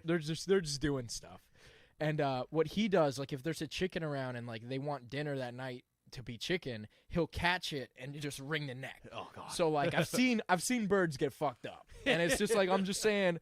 I think like I know the meta for attacking them, dude. All right, let's oh man, I underestimate the speed of predatory birds for sure. I've never fought one, dude. Like I don't know. I'm hypothesizing here. I don't know. Prove me wrong. You know what I mean? The animal bacteria part is a very good part too, where even if sure. you beat the animal, you're still probably in for some tough shit. Yeah, like that. They say that about the cats, right? Like even house cats have like the because they're like they bury their shit with their hand, just about to say so they have yeah. that E. coli or whatever cat E. coli shit that is. Oh God. If that gets in you, you're definitely infected. Oh, that would suck. Yeah, and dog mouths are dirty. They lick their butt. Oh, yeah. Don't bite me. I don't like when dogs lick me. Yeah, the same. Even this guy in here that like took a liking to you pretty quickly. Like I'll even do like a jujitsu thing where like I'll put my head above his head. Yeah. So you like, there you go, buddy. Like lick my arm or something. You can't like you there's no vector for you to get to my head. Yeah, I don't like that. Yeah, like I don't mind dogs, but just like face to face with them, I just don't need it. Yeah, I don't like. Funny after the kids section of finishers this weekend, I took a nap on the couch, and I woke up to Preet's dog with its nose in my face. Oh man! And like it was fine, but I was like, oh, what the fuck? What is this? Like just hear heavy breathing, and that's what you like wake up to. Yeah. I woke up to just like hear the dog sniffing my face. I'm like, oh shit. I'm like. You know, Preet's funny. It was funny. Last time I was at the gym, I think JM was like he said like they were you know busting each other's balls and stuff, and JM said to me, Brad, don't ever have Preet on your show. Oh man, it was so funny. I love it, dude. Preet's a beast though. Like I rolled with him. I think it was like the first time I came to like one of JM's classes. Man, he messed me up, dude. We got some problems in that gym, man. Him and Andrew, every time I go, he fucks me up in chess. And then if he's rolling that night, he's just so heavy and strong, dude. So here's a question for you. Out of your last 10 guests, have we been half of them? So I haven't had 5 of you on, but I will say like. Oh, really? So you've been most of the 70s, right? So we're in the 70s now. Most of the 70 like iteration of the podcast have been 10th Planet Jiu-Jitsu guys. Me, Weintraub, Sid, JM. Yeah. Well, JM wasn't on most recently. I guess really? Actually, so it was only like 3 of you guys. Oh, was But I'm planning on having Renee on or Hene. Oh, that'd be cool. Hene. No disrespect. No, you should definitely have Renee on. And you know who else I was asking? You were on the topic of lifting and stuff out in the British Isles and all that good stuff. But I had the pleasure with Sid of having a training session with your guy Bryant back there. Oh, with yeah. Pabon Primal Fitness, I believe it is. Mm-hmm. Dude, he's awesome. Yeah. Yeah. You ever train with him? So I train jiu-jitsu with him. Yeah. I haven't lifted with him. No. Yeah. Mm-hmm. He has a very methodical approach to using certain lifts that are relevant to jiu-jitsu. Like the exercises that we did were very like jujitsu oriented, and I was like a few things I was like, oh, I could see why this makes sense. Like for instance, like we were doing like flat on your back on the floor bench press. I think you call that floor press. Right. But it made mad sense because I'm like, you know what? I was elbows aren't going to go past. Yeah, and it's another thing. Yeah, like you're on the ground, you're in this like side control. But another thing I noticed, like we put some heavy weights on. It was me and Sid. Shout out to the man. And I was realizing like you arch your back when you do bench press, but I'm doing it on the ground. I'm like, dude, this is legit what I do when I'm like in bottom of side. Right. Like it's so crazy. Like when I'm trying to like get a frame in the neck, like it's the same lower body mechanics. things. You know what I mean? I mean, I'm going straight, but it's like. Normally, like, I'm hipping one way or the other, but it's the same way. Like, I'm like, wow, that's crazy that you don't realize that on a bench press because it's, you're elevated above the floor and you have, like, a different thing. It's very cool.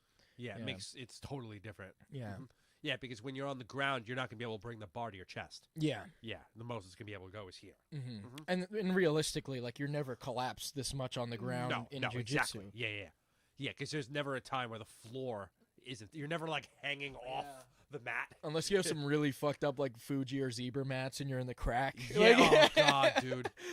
Dude, so I remember when I was wrestling in high school, we used to have to tape our mats down because like they would always split. Yo, for sure. And then one day we didn't tape it down and we had a kid trip and break both of his feet. Dude.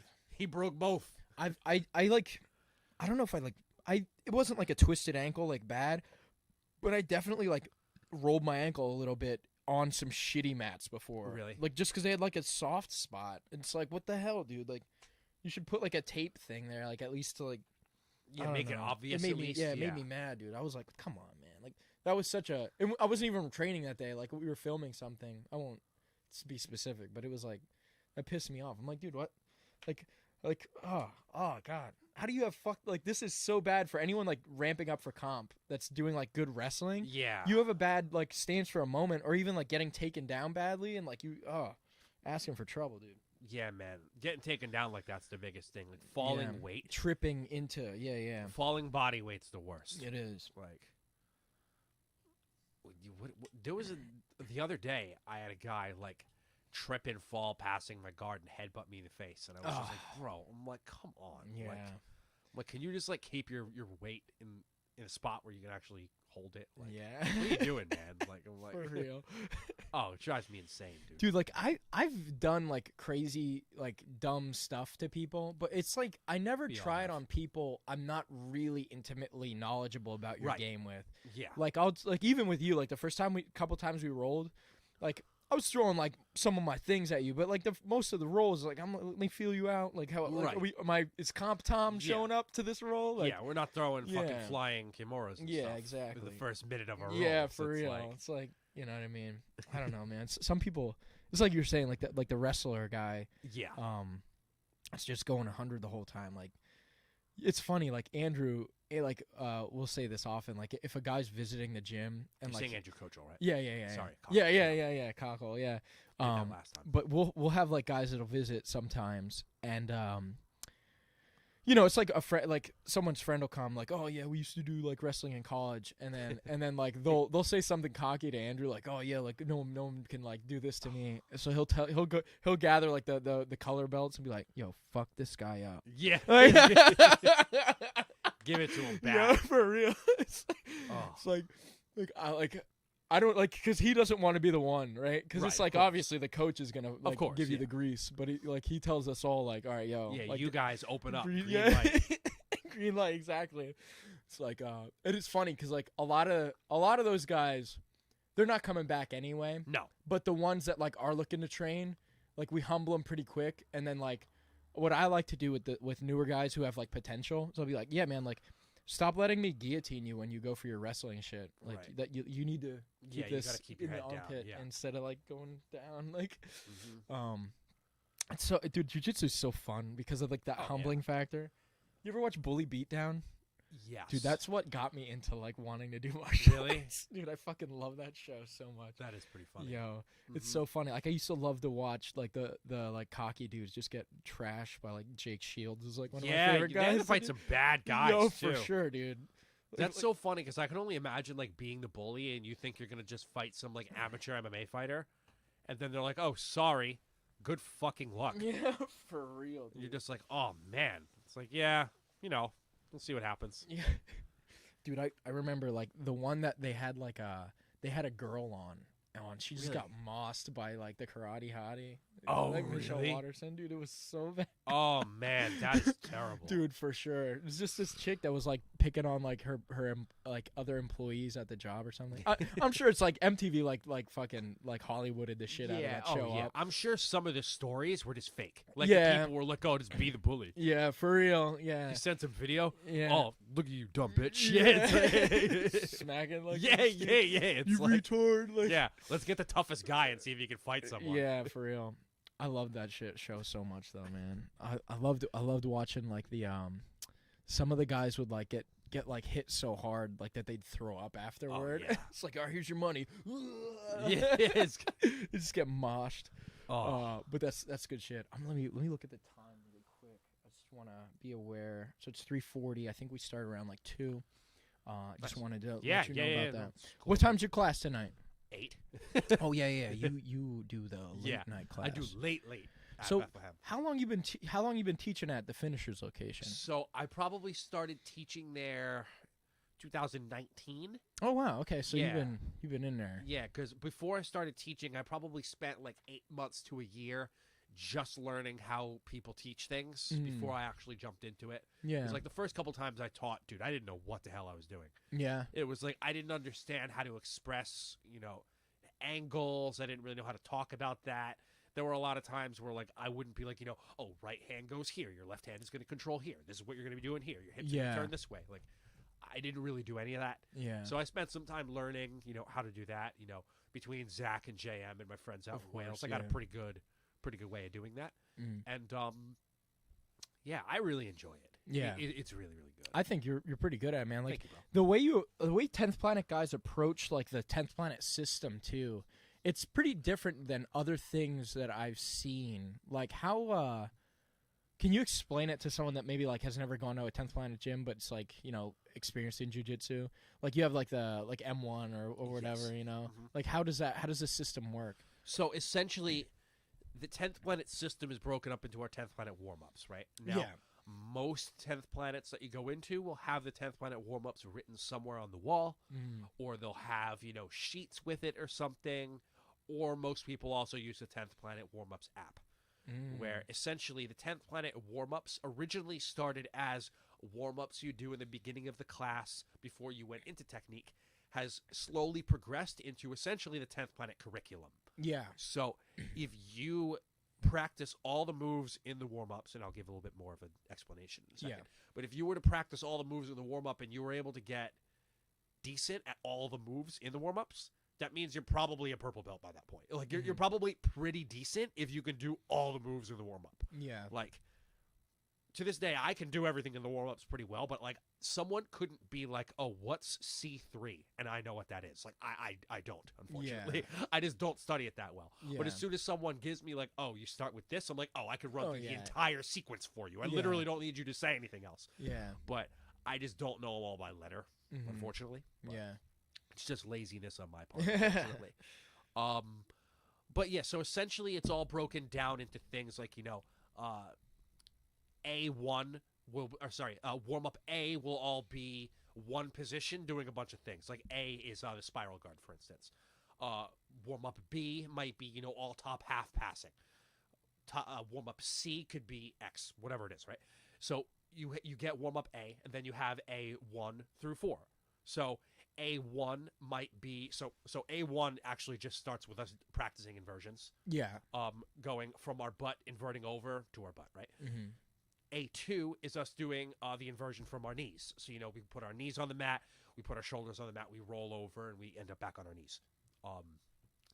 I almost want to, link the video here and just be like, this is what I'm talking about for people that have no friggin' idea. Yeah. But that's how it is, right? It just kind of progressively increases with the things that you have learned and then adding moves on, which is kind of nice. Now, the downside to the warm-ups is, just for example, B1 might be like 15 moves long. So if you're brand new, that was probably more than enough info for you for the day. Yeah. Guess what? You're going to learn B2 to 4 also, and you're probably not going to remember any of that. Yeah. But if you come in a bunch of times, you're going to see B again. Yeah, yeah. And then you're going to be like, oh, I've done this once before. So then you end up picking it up a little bit more. And yeah. Okay, maybe now this time you picked up one part of the warm-up and adapted it. Maybe the next time you pick up a different part. So it's like I had said, the downside is it's usually way too many moves. The upside is that you're going to see it again regardless. Because there's only 8 days of warm-ups, right? Yeah. So any week, you're almost guaranteed to see 3 of them over again. So if you come for 5 days, the next week you're guaranteed to see 3 of them again. Yeah. So it's got its benefits and it's got its downsides. Yeah.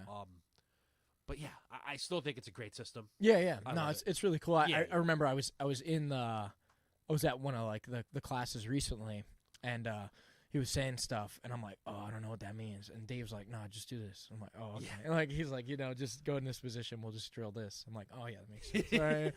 Like yeah. But that's cool. So we got another question out here. What's one of the current goals that you have with jiu-jitsu? Like we got our black belt, right? Like yes. It was interesting. I remember like on your post, and like we were kind of talking like even in person about this. And it's like this is just you're not at the peak. No. You're at a new plateau. Yes, to exactly. Keep going. Not even close to the peak. So my main goals in jiu-jitsu right now are to be financially stable through it. That's my main thing. Nice. So privates, more classes, seminars are my main goals right now. Is that I just want to be better financially stable. Because like I had plans to open up a gym before COVID started, and COVID ended up turning all that on its head. So like that's kind of at the moment on the back burner. I have some options where it could end up being something that happens. But now that's also if I stay here in the U.S. Like I also feel like I'm going to spend a lot of time in the U.K. this year, and if I do, I could just teach at Ashley Williams Gym in Drag, and I could make enough money there. Because the thing is like money goes so much farther there. Like if you're making like 800 pounds a month, you could afford a house, a car, and be putting money in your savings every month. Yeah, yeah. It's like, so if I go out there, financial stability is a lot easier. Interesting. Then I'm gonna want to compete. The conversion rate? Yeah. So a pound is like $1.35. Okay. Yeah. That was like when you were there just recently. When I was there last month. Yeah. Mm-hmm. Yeah. Since the first time you went there, like how much has it changed? It honestly hasn't really moved all that much. Okay. Sometimes it's like $1.25. I think once it might have been like $1.45, but it hasn't really changed that much. Mm. A bunch of the people I met out there told me at one point it was like $2 to the pound. Oh, I was wow. like, damn, that's crazy. That is. Yeah. That 4X, like for us, that sucks. Yo, that for sure, dude. You don't want to be fucking traveling at that time. For them, when they came over here, they lived like kings. Yeah, they're like, it's half my money. Whatever. For real. Yeah, like, it kills me. Get one for him too. Yeah, exactly. Yeah, they don't care at all. Yeah. Yeah. So it's like my main things are, like I said, financial stability. I want to compete a lot. Yeah. That's my other thing. But my other main goal is, because obviously I'm not going to be competing forever. Yeah. I want to eventually figure out this gym stuff, but I really want to make a big thing out of this reffing, honestly. Mm-hmm. Like I love refereeing. Yeah. I mean, I feel like I've refereed basically like everything in the regional circuit over here already. I feel like I've done pretty much all of that, which is why I'm trying to make a big push to get into the ADCC stuff. Yeah. Because even if I don't end up getting to do ADCC every time, just having that on my resume makes a very big difference. Mm-hmm. So, yeah, that's my big thing is I'm just trying to get involved in everything right now. I don't really care what state it's in. I don't really care what country it's in. Yeah. I want to go to it. I want to experience it. I want to see things. Are you pretty committed to living in New Jersey? Like, no? So you would move, like, if, like, Yes. the right opportunity showed itself. Mm-hmm. It's so cool, man. Like, a lot of the guys, like, in the last couple of years that we've seen, especially, like the Studio 84, like, guys, you see an opportunity for growth, and you move. Yes. Like, even, you know what I mean? You had guys come there, like, Nicky Rod John came Combs, there. Keith And, McCord. yeah. And then now, like, Nicky Rod sees, like, the new opportunity for the B team. Yep, exactly. Now he's in Texas. You got to take it, man. Mm-hmm. We only live once, and you don't want to live with regrets and be like, oh, what could have happened? I would rather try it and fail. Oh, than anything 100%, else. man. That's literally the bus for me right now. Yeah. Exactly, man. And I don't know if I said it on the podcast, but this is fucking cool. Yeah. This is cool as hell. Yeah, this is actually the first time you've been in the bus too. I've never been here. It's funny. Like I've had like all my travels. Like when we did Emerald City, at the Showboat, I had a bunch of the 10th Planet people in here. Like Dave was in here, and, really? Laura and Sid. Like we were just hanging out in here because I was like, oh, you guys got to see my bus because you hadn't seen it yet. You weren't there, I guess, that day. They were all here early, and I know you were reffing the next day, but. You said the Emerald City at the showboat? Yeah, yeah. I did not show up early for that. Yeah. I was gonna say I showed up like an hour before. Yeah. Sounds about right. Yeah. It was like the day before. We were mocking up the setup in there, and then I saw everybody. I'm like, oh man, like I'm gonna go. Yeah, they all went down the day before because they had to weigh in. Yeah. Sure, I just showed up like a bum. Yeah. It's like, where's my paycheck? Yeah, someone throw me a shirt. Yeah. For real. I'm like, maybe look good. Yeah, exactly. Dude, I love how like the 10th Planet crew like tends to come in like you guys are like I don't want to say like what comes to my mind is like the grease guys with like the jackets, but like it's not like that, but it's like it's a whole vibe. Like when you guys come, it's like, oh, there they are, the 10P guys. Mm-hmm. Oh man. But yeah, man, like do you think the 10th Planet system like it propagates to like every like 10th Planet gym, like you said, like that's the basic curriculum. Do you think that there's like some gyms that modify it in different ways that make it like more effective for like, you know what I mean? Mm-hmm. Yeah, so even yesterday when I taught, like I had told my students, hey, this is how this warm-up's supposed to be done. Yeah. This is why I'm doing it different. Because some of the things are just outdated, you know what I mean? Yeah, like, of course. Like the meta evolves. That's kind of what I was saying. Like some of the things, like so, there's one specific guard pass in the 10th Planet warm-ups where you're in full guard and you extend on their shoulders and you stand up, bring your hand to their wrist, step on the bicep, and use this to lean back to get distance. And it's like, dude, I've never seen someone do that ever. Mm-hmm. So like, I showed them it. I was like, hey, this is how it's supposed to be done. I'm like, let's do a different guard pass, though. I'm like, let's break the guard a little bit different. Just because it's a little bit more reliable to do it a different way. Yeah. So just as an example. But while you need to know the warm-ups, there's still a guideline. You know what I mean? Yeah. Because every 10th Planet school, we're going to have differences. Of course. We're all going to have differences. Mm-hmm. And I still see it sometimes. Like, we'll train with a guy from up north more. Like, the Rochester guys or something. And I'll be like, okay, we still have all the same moves, but we're approaching it different. Mm-hmm. Mm-hmm. Yeah, that makes sense.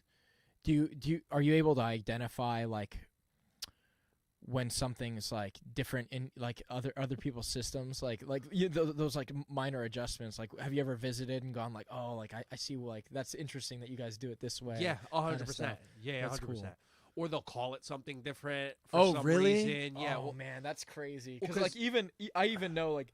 I've been trying to learn like the Japanese words for stuff, right? And then like you have like honey hole for like inside Senkaku or like whatever. Right. Like it's like, oh, dude, like, and then like some people call it another thing, and I'm just like, bro, why doesn't everyone just name it the same thing? Yeah, some people are like cross hashi. Yeah. I'm like, come on, man, we got 5 names for one move. Yeah. So specifically, I think about it in terms of like I had said, I've been to 10th planets in other countries. So it's definitely different there. Because I've been to one in Amsterdam, I've been to one in Ireland, I've been to one in England. And yeah, they're all 100% different out there. That's crazy. Like, yeah. It's and also part of it also is like we might all have the warm-ups written up differently. Oh, so really?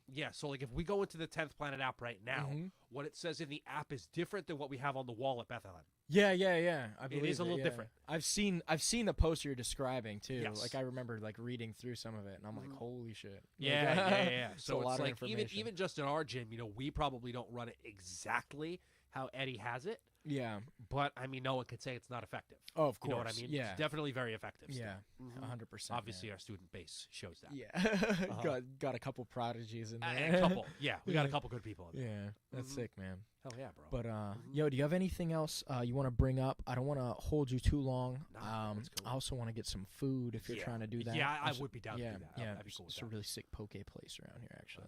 Yeah. We can get something. I'm definitely hungry. But do you have any last like things you wanted to hit on? Like we have Emerald City 4 coming up. This is about to be really exciting. That's gonna be what's that? March 12th, I think. That is indeed. That's gonna be really really cool. Dude, it's gonna be insane, dude. Like dude, Sam is the master matchmaker, dude. He's doing really good with that one, man. He's doing great. Every tournament they throw, it's like, I mean, what was this next one?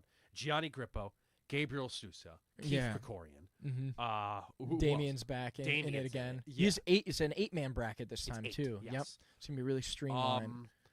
who was it? Did Ray win the? Was it Ray won the qualifier? It's a 135 or 145. Oh, so yeah, the qualifier was this weekend. Yeah, dude. Like I wasn't there, and that's another reason I wanted to fucking go. What weight was it? Was it 135 or 145? I think it's 140. 145. Maybe Frank 155. Rosenthal won. What? Yeah. Frank Rosenthal 145. I don't remember who was there. 55. A 55? Yeah. I feel like that's what it was. Man, now I don't even know. I can't even remember off the top of my head right now. It must be 45. We did 8 title matches this weekend, so I can't dude, remember all of them. Saying. We're gonna definitely consult the Instagram. Like, yeah, just honestly, if I'm wrong, like look at their Instagram. Like, you know what I mean? Honestly, I'm waiting for it to just pop up in chat. Yeah, for real. Somebody correct me. It's like, whoops, sorry. Yeah, but dude, like Gabriel Souza, like I loved watching him at the Showboat because like he was doing this thing, like he locked in that blade of his hand. I fucking loved that, dude. That was so anime. I was like, God, I fucking love this guy's dude, style. I reffed his first match, and he faced my friend John Battle, and I hated that he did this to John Battle because I love that fucking guy. Yeah, dude, John Battle's incredible too, man. Well, that's what he did. He got on his back in like 45 seconds. That's what he did. He made the blade. Dude. He like held it up to show me it, and then he just fucking dug it into the side of his head as hard as he could. That's fucked up. There was one, I don't think it was that match, because he did it multiple times. He did it to Damian Anderson, too. He did it, like the way he had it. He was up like this, like he was spearfishing, just looking for the entry. Yeah, it was so nasty. Yeah, dude, I fucking it's so anime, dude. Like I really like his style because of the just the way that he does that. But yeah, dude, like it's the same thing, man. Like what Johnny did to Ellis, man. I've said this time and time again. There's a reason I don't compete at that level, dude. Yeah, their job is to fucking kill each other. Yeah, dude. Yeah, that was just a violent one, man. That one specifically, it was just like, But to get back to what you had said, I don't have any specific topics that we missed. That I wanted to talk about. I did consult my notepad. Yeah, we did hit basically everything that I knew I wanted to touch on. That's a couple other things I did want to say. I'll tell you off camera because I do have a couple other stories that I was going to say. But the main thing is I appreciate you having me on here. Always a pleasure, Tom. For anyone that is watching, thank you for watching. I appreciate it. And like I had said, I'm just trying to get every opportunity I can right now. So I don't really care how small of an opportunity things are, whether it's one private, whether it's a seminar across the country, whether it's just asking me questions and me being able to send you a video to help out and give some information. This is what I do. I'm trying to, now that I'm a black belt, like all I really care about is giving back to the community. Don't get me wrong. Like I said, I'm still trying to be financially independent. Of course, yeah. But like now I really care about helping out a lot of other people. Yeah. And will you do like gym visits? Like if someone wants a private somewhere else, will you come to them? That's awesome, man. The main thing is I will 100% do it. The main thing is it just needs to be, worth my time. I'm not going to drive to, Delaware for like $40. Yeah. Like as long as it's worth it to me, I'm literally down to do anything. Yeah. And, especially now that, I'm getting a little bit closer to being, ADCC certified and whatnot, I've had people ask me about, like rules meetings and stuff. Like people literally just want to meet up with me to talk about like ADCC rules and stuff like that. So I'm literally cool with anything, like I had said. Yeah.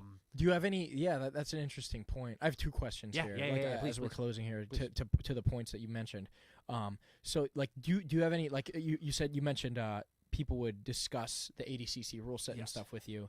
Do you were you able to identify any like loopholes or something where you're like, actually, if you're ever in this situation, it's smart to do this? Where like maybe contradicts another rule set. Yeah. So let me give you a great example of this, right? So if you're getting taken down, like I had said before, staying in neutral is your best option, or trying to stay neutral is your best option. But have you ever watched like high school wrestling? Yeah, so, I actually used to wrestle. Perfect. So in high school wrestling, the referee's position, hands on both knees down, hands on the ground. Like yeah. So when you're in that spot, what in jiu-jitsu we call turtle. If you go turtle and you wait for 3 seconds and then you turn to your guard, there's no takedown. Getting taken down to turtle means nothing. So you could exploit that. If this dude's a much better wrestler than you, get taken down, go to turtle, wait the 3 seconds, and then you turn down. And then you exploited the rules. So things like that are a great example. That is a great example. Yes, it's a great example, something like that. Another thing, like I had said, is, you could potentially, be in a position where you're close to a sub, and then the dude slaps it on, and then you slam him on the dome. You could do stuff like that, which totally cool. I feel like the slam thing is a big piece that a lot of people don't they're not used to, for sure. Yeah, like it's encouraged, and everyone will love you for it. They want the carnage. Yeah. Well, it was like when Cody Steele hit that suplex on that dude. He Three Amigos did, like WWE, like he's friggin' Eddie Guerrero. Yeah. When he channeled his inner Eddie Guerrero on that fucking guy.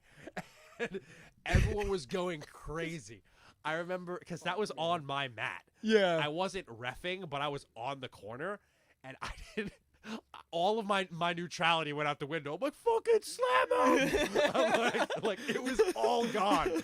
I was like, yes, I want more of that. Yeah. Like, that's awesome, yo. I'll bet there's a lot of oh my god, yeah. Oh, it was so great. Yeah, it was amazing.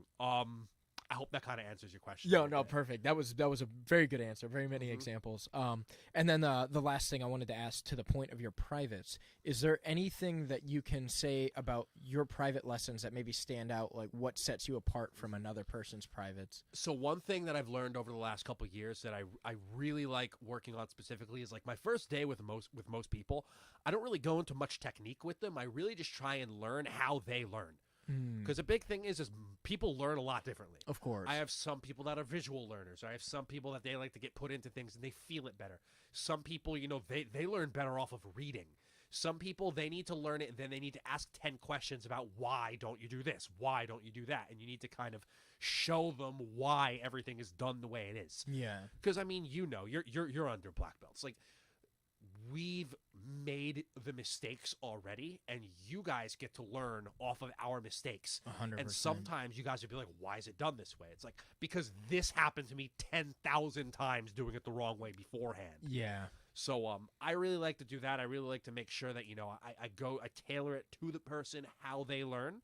Whether it's, like I said, visual, or whether it's feeling the things or that type. How do you identify that? Like, do you discuss that with them? A lot of time, it's from how I run the first private. Like, I'll start asking them, or like I'll start You roll with them and stuff? Like, you feel them out and everything? I try not to roll during my privates. Okay. Just because I feel like that's not the best use of our time. Yeah, that makes sense. Yeah. A lot of times when I run my privates, I usually ask my people beforehand what they want to learn. Yeah, like, what are you struggling with? If they're coming to me for leg stuff, if they're coming to me for, top passing, or if they don't really have anything, then we can do a whole bunch of things. But usually I try and be super specific for what they like too.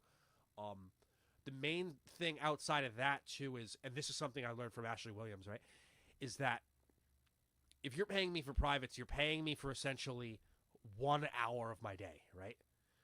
I try not to run my privates as like just one session at a time. I try and make all of my privates pay for a month of sessions at a time, specifically for a reason. Because if you're going that route, then I feel like I have a much bigger obligation to talk to you outside of those times and help you out more. Yeah. So it might be something like, for instance, they come in, I'm not really feeling, I wasn't even going to come in today. Why? What have you been eating? How was your sleep yesterday? What about, are you stressed out? What's bothering you in this type of in this part of your life? Like, just other things. Yeah. Because jiu-jitsu is a lot more than the 2 hours a day you put on the mat. Of course. A lot of it comes down into the food you're putting into you. A lot of it's coming down to your sleep schedule. A lot of it's coming down to the stressors that you're bringing in outside the mat. And these things do make a very big difference. And in my opinion, I've never really had a coach that's cared about any of those things outside of the mat. Outside of Ashley Williams. Yeah. And I hate saying that because I love JM and Zach. I love my coaches and my mentors here in the States, but they don't think about that part. They just don't think about that part. This is all stuff that I've learned from Ash. And granted, it's because I stay in Ash's house and he has nothing else to do but ask me questions. Yeah, of course. But in my opinion, I've been able to help out a lot of people by digging into their life outside of jiu-jitsu.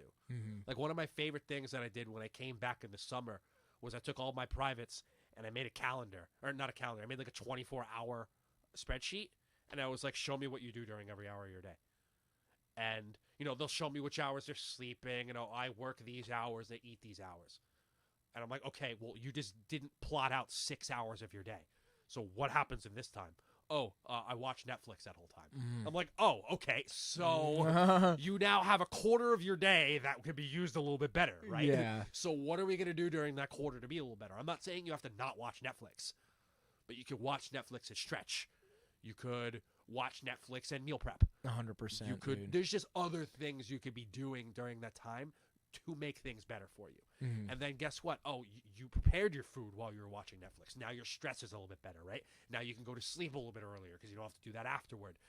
This is all just one example of things. But Yeah. like, I found some good stuff that I can change in some people's lives just by asking questions and just being there and thinking about those types of things. Yeah, dude, it's so interesting because like having someone you respect that can take a look at your life objectively Yes. and tell you like you're not doing these things you need to do these things with more intention, and it'll like give you more Right. of an effective like approach. Exactly. That stuff's huge, man. That's awesome. 100%. Yeah. And yeah, I feel like it's one thing that I've noticed too from me disappearing a lot and going to the UK and coming back is a lot of my students, and this is going to sound like I'm fucking humble bragging, I'm not trying to, but a lot of my students train specifically with me.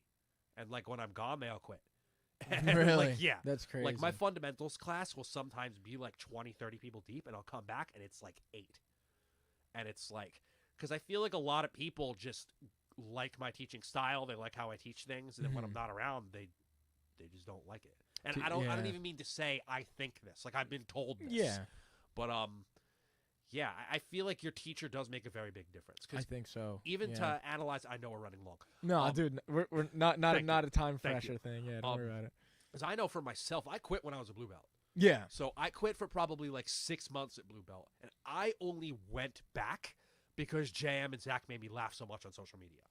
So it's like that was the same thing. Like I had quit at one point, and I only went back because of my coaches. See, you've been there. I've you been know in, what it's. I've been in the exact spot. So it's like I kind of understand it from other students too. You know, you get a coach you like, and then they leave for 6 weeks, and you just start doing other stuff, and then they come back, and well, I'm not going to come back yet, and I'll do it after this. And next thing you know, it's been how many more months since you've trained? It's yeah, it's that's the sport though, man. Yo, dude, it cuts close to the bone, especially with like the bus thing. Like once this thing took a shit on me and I had to like realize a lot of things. Like I was out of training. I was out of doing a lot of stuff because of this. You know, I had to kind of like analyze some things, and I'm still kind of trying to figure things out. I had like to make sure, you know, a lot of the filming stuff that we were doing like, coming up was done correctly and everything like that. So it's life will derail you a little bit. And one really cool thing about jiu-jitsu is it's always there. When you're ready to go back, it's always there. And one thing I really like is when you go back and someone who you would moss up a lot, like they fucking tap you on your time back, and you're like, all right, motherfucker, I gotta fucking start training again. Because not only did you go this way, they went this way. Yeah, it's 100%. like they didn't stop. Yeah. So they're getting better. It's awesome to see that stuff. Fuck yeah, too. man. Well, we got Tom is the GOAT. So we have an actual confessional here. Tom breaks everything down so well, works with all of his students, answers all the questions. Thank you, I think that that's a huge thing, and I always say this too. Andrew does this. When I was a white belt, I would show him all the Instagram bullshit I could find. Yeah. Like, whoa, does this work? Is this real? And Andrew would like some of the stuff. He's like, all right, that's actually bullshit. So don't do that. But then some things, it's like, well, that's bullshit on that part. But the way I would approach doing this is actually this way. And so having a coach that will like, because you're in that puppy dog phase of the early thing. Like you don't know what's real. Like that passion is like, it's invaluable because it makes you want to train more. So 100%. Having a coach that wants to, answer these, seemingly foolish questions, of course, it keeps them more engaged in exactly. jiu-jitsu. Yeah. No, man, there's no stupid questions, especially, like I run all the fundamentals classes. So I'm expecting people to ask me some weird things. Yeah. It's all good. It's all fine. Yeah. It's no problem. They don't know. Yeah, exactly. You know what I mean? It's you no better, problem. you know? Yeah, exactly. It's no problem until I have people like that like openly tell me like something won't work. And I'm just like, you don't know that. I'm like, I do know this. I'm like, I'm like, do you want me to show you? I'm like, because that happens every once in a while. Like I remember one time I had a kid straight up say this is bullshit while I was still teaching. Really? Yeah, like I wasn't even done. Like, what was it? What was the thing? It was like a fucking butterfly guard sweep. Like it wasn't even anything like it was like totally like way out there. It was like a kid on like his like I had never seen the kid before. Yeah. And I had never seen him since. Yeah, yeah. It was like one of those people. Yeah, and of it's course. just like, well, it's funny, man, because like, so specifically in New York City, right? Yeah. So in New York City, you never knew what was going to walk through your door on a day you were teaching. Dude. Because every day I was there, you know, you'd have like someone from China drop in, or like Portugal, or like Belarus or something. Like there were people just from Louisiana, some shitty, some random place, some random place. Someone was going to walk in, and you were going to have to teach them, right? And it was like, that's what it was. Sometimes you get guys where it'd be like, they'd be super into it, and you know they're knowledgeable. Sometimes you get a guy who literally couldn't stand up off the floor without like the wall.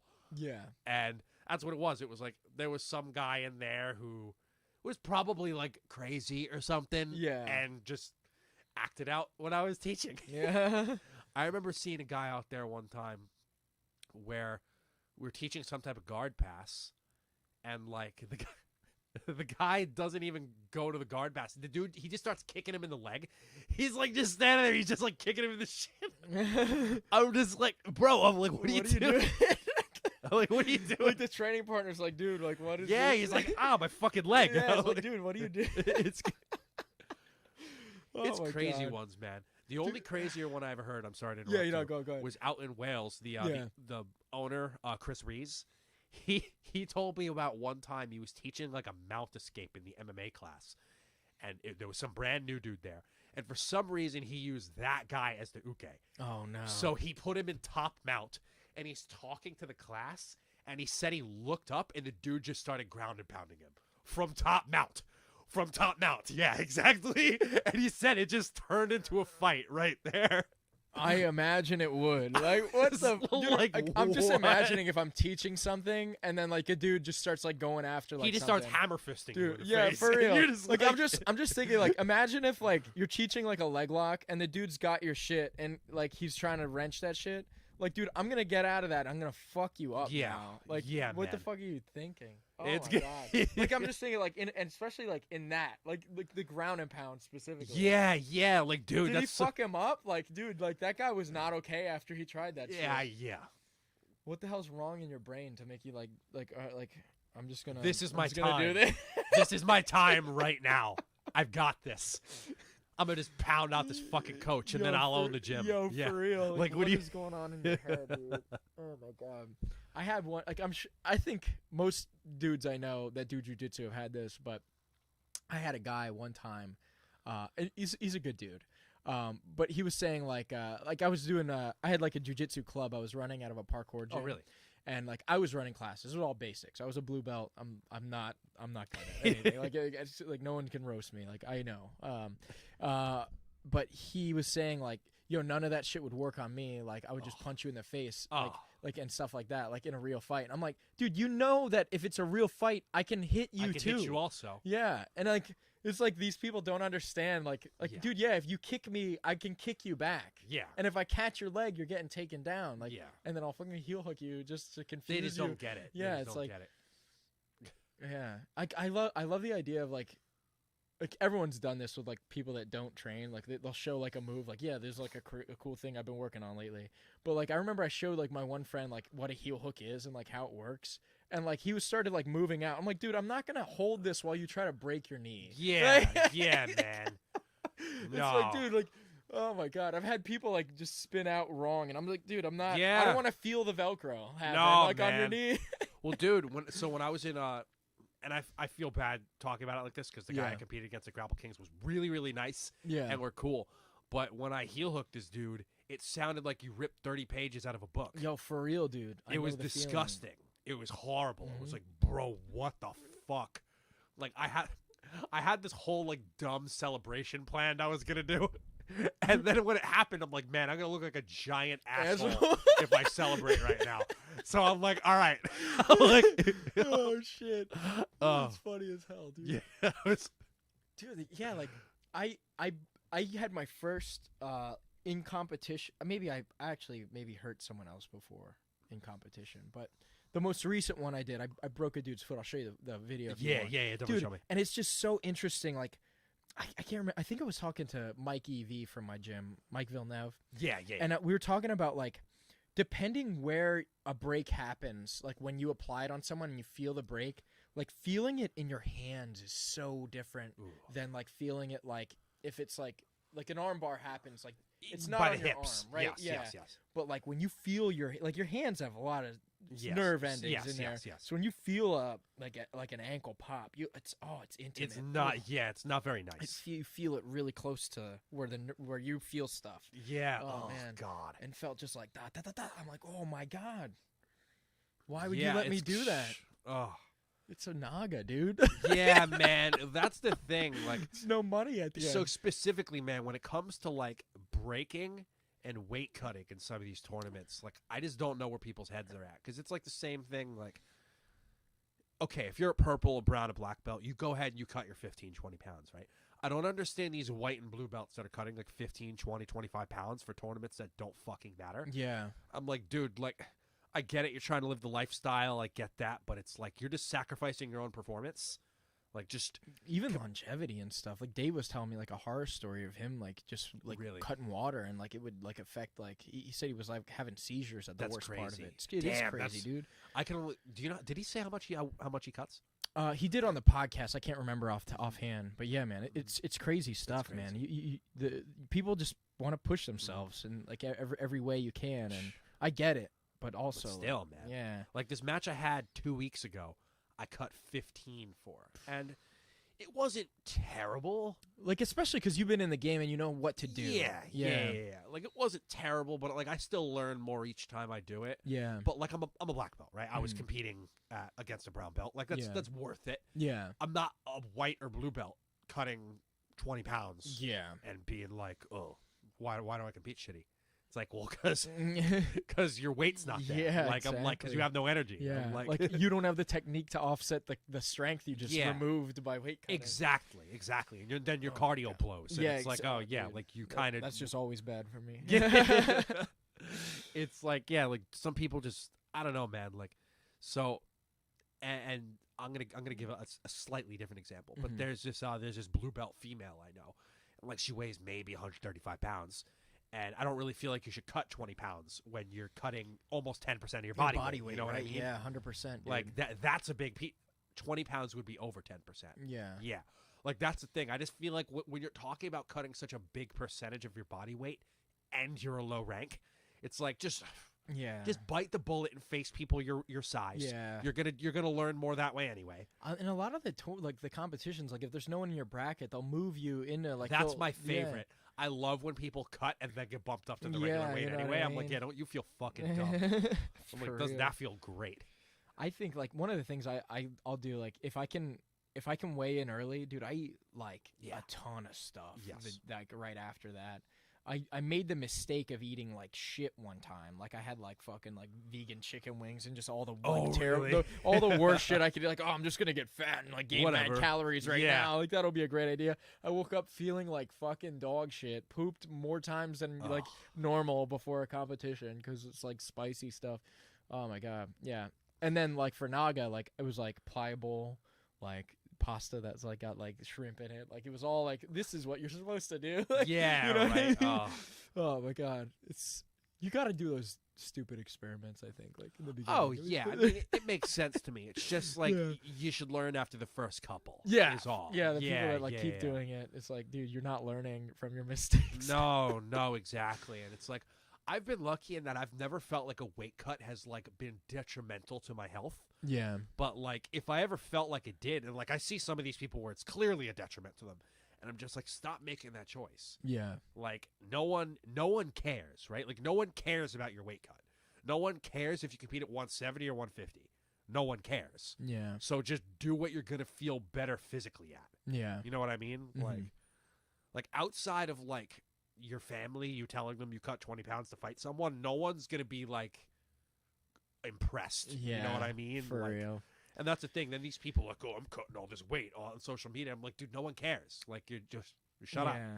Especially because, like, I've seen, like, Andrew Cockle's a perfect example of, like, someone who can just go into an absolute, not give a shit about, like, the weight discrepancy and just, like, fuck up dudes that weigh, like, 30 pounds heavier than him or more. It's whatever. It's insane, dude. Well, it was like the whole time I was out in Ireland, or the whole time I was out in the UK, Every match Ash got me, I never asked about the weight once. Mm-hmm. I was like, whatever. The Polaris match, I was at 8. I competed at 85 kilos. I weigh 75. So Yeah. that was 20 pounds heavier than me. Yeah. Grapple Kings was at 85. I don't care. Yeah. Like, it's whatever, dude. Like, it's just show your jiu-jitsu's better. Yeah. Like, if you're facing someone bigger, your jiu-jitsu should be better. That's just how that works, unfortunately. Yeah. If you're a 250-pound man, I don't expect you to have better jiu-jitsu than someone at 160 pounds. I just don't expect it, right? Yeah. It's just, so if you're 160 pounds and you compete against someone at 180 pounds, you should probably do okay. Maybe. Yeah. If you're confident. Yeah, for me, man, like, because I can go on both sides of the spectrum, and like I'm not a world breaker at the same time. Like I'm not the biggest, baddest competitor, but I've gone into competitions where like I was weight cutting, and then I had to fight like a weight up. Yeah. And then just like it was blue belt, so I can't heel hook. And it was in gi, so and it was like 100 degrees. Like I can make a million excuses. Like it was my least favorite thing, like grappling industries that I've ever done. It was pretty bad as far as like, you know, like the ordeal that it was. Like it was like a last minute, like, yo, you want to come with us? Oh, like really? It was in Connecticut, and I was like, maybe. And they're like, come on. I'm like, oh, well, when you put it like that, I gotta go. When you put it like that. Yeah. It's like, so you know, I went. And I was going into like experiment, but it was like 185. I was like 170, like 4. So it was like it was 10 pounds. But yeah, not the worst. I fucking hate like dudes like that cut, because dudes will cut to 185 that weigh like 200. Yeah. And dude, like when they have the gut, dude, I hate fighting guys that just have mad good pressure in the gi specifically. Yeah. Because they can just hold me and just be heavy, and it's like, dude, I can't. Yeah, I don't man. know what to do. I can't like. And what's crazy is like I can win some, like in Naga, like I was fighting at the weight I wanted, and like I did pretty good. Like it was like a fucking 30-man bracket, and I won a bunch of matches, but I didn't podium because I don't know, I suck. You know what I mean? Like it is what it is. But yeah, competition's so weird for me. Like I'll have a good string and like a bad string. It's how it works, all man. depends. Yeah. I had never really gotten into a string of winning anything until like, I don't even want to say I'm on a string of winning anything. Yeah. But like I'd never really gotten any type of like role until, you know, the last few weeks. Oh, I see Jewish Better. Yeah, again. Jewish Better just landed his plane. Oh, nice. I can't believe I've traveled halfway across the country and you guys are still talking. He's been flying from California to Texas. Yeah, exactly. We're just Yo, dude, you know, I'm really excited, man. Like, so last thing here. So yeah. when is the next UFC? That's next. So that's the 13th, and that's Israel Adesanya and Robert Whittaker. Oh, it's gonna be a fucking banger. That's gonna be crazy. crazy. I've never seen a UFC event. So Yeah. I'm really excited. Yeah, me I'm too. really It's gonna be excited. fun. He was just at that one in California. Yeah, I know. That's where he's coming Yeah. from. He hit me up to go to that one because he's like, I have an extra ticket. He hit you up too. Yeah. Dude, I was like, dude, like I'd go, and then like he's like, all right, well you need to like have all these things. I'm like, Yeah. there's no way I'm gonna get all that done like in time. Yeah. Like if I start this process right now, maybe it'll happen. And then I looked at the tickets, and I'm like, oh god, like this is gonna be very expensive. Yeah. Regardless. Yeah.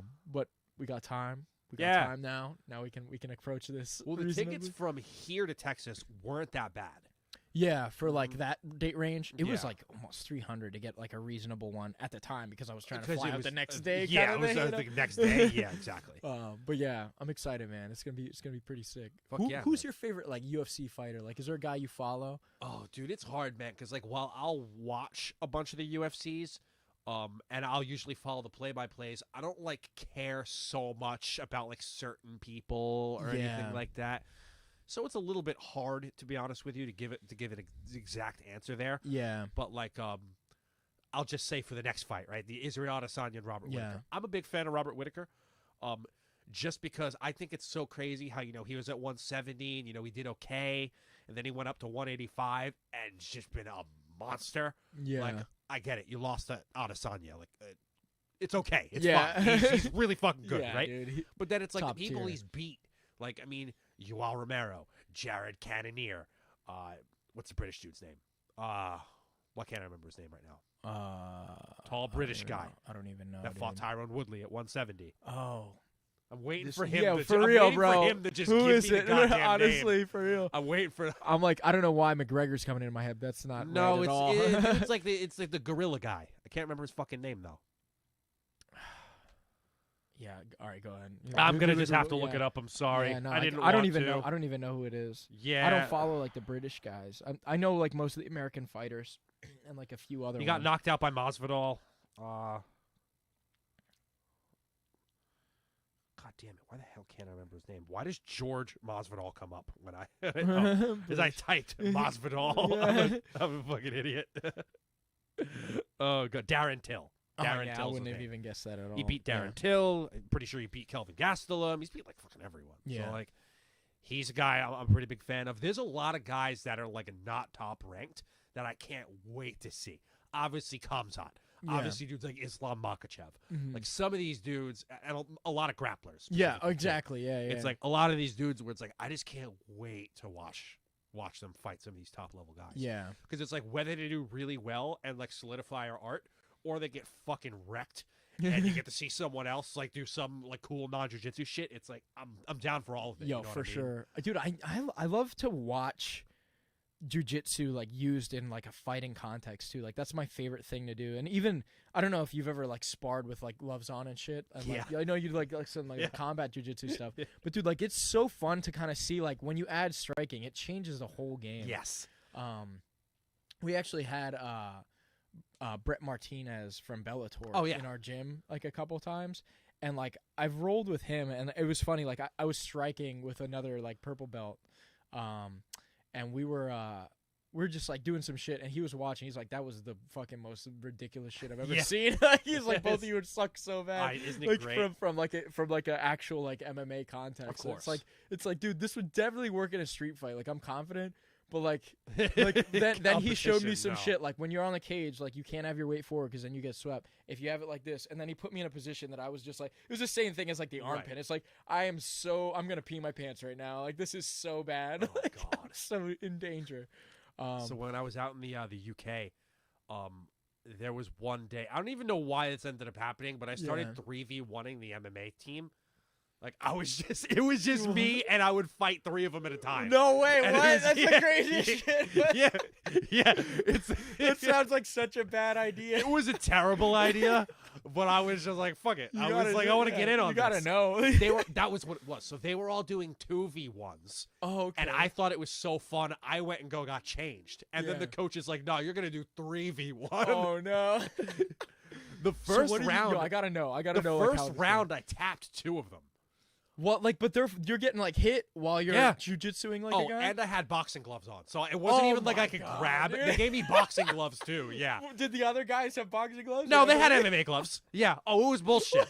It was totally fucked up. Yeah. So, That's ridiculous. so it was like I would just like roll and get like knee bars. Yeah. But the thing was, is you tap them, but they wouldn't like get out. You would let go, and they just start hitting you. Oh, again. that's bullshit, So dude. Like, it was what the like, fuck? so you couldn't win. There was no Yeah. win. It was like, Bro, oh my god, that sounds like so much. Like you're just simulating getting jumped by competent Yes. people. yes, This is yeah, that was scary. exactly what it was. And it was like, it was hilarious. It Yo. was so much fun. But like, I don't do a lot of striking, and I Yeah. had a headache afterward. Yo, for sure. I was like, dude. I did just get hit in the head like A lot 200 of times, didn't I? yeah. Yeah. Because you got to think, 3 people all swinging once a second. Yeah. It's like, Yo, dude, I wish you had that on camera. 'Cause I have a couple of the clips. We've I'll done show some you. shit. Yeah, all right, I'll that sounds show you. awesome. We've done some shit with Andrew where like we'll gang up on him, and dude, he'll just fuck us up. It doesn't work. dude. It doesn't work. Because he just knows like, all right, like he knows our game well enough that like if I go in on this, he knows what I'm gonna do when I grab a Right. leg. So he'll just fucking counter. Yeah. and then I'm like, fuck. Yeah, exactly. Oh, dude, like when you're at like at your level, like at Yeah. the black belt level, it's like, it's. I aspire to this power It's so crazy, much. isn't You it, know what I man? mean? Nah, dude, just keep going. Yeah. And you're gonna get there. And to all of you, just keep going in jiu-jitsu or whatever your goals are, and you're gonna get to whatever your goals are. Grind that axe, baby. Hell yeah. Well, all right, man. I think that was a That- wonderful sentiment. That to is end the way on. to end off. Exactly. All right. On And, that and right Jewish there. Better, we'll see you in a couple weeks. Yes. Thank you so much, everyone. All right. Dude, pleasure, man. Yes.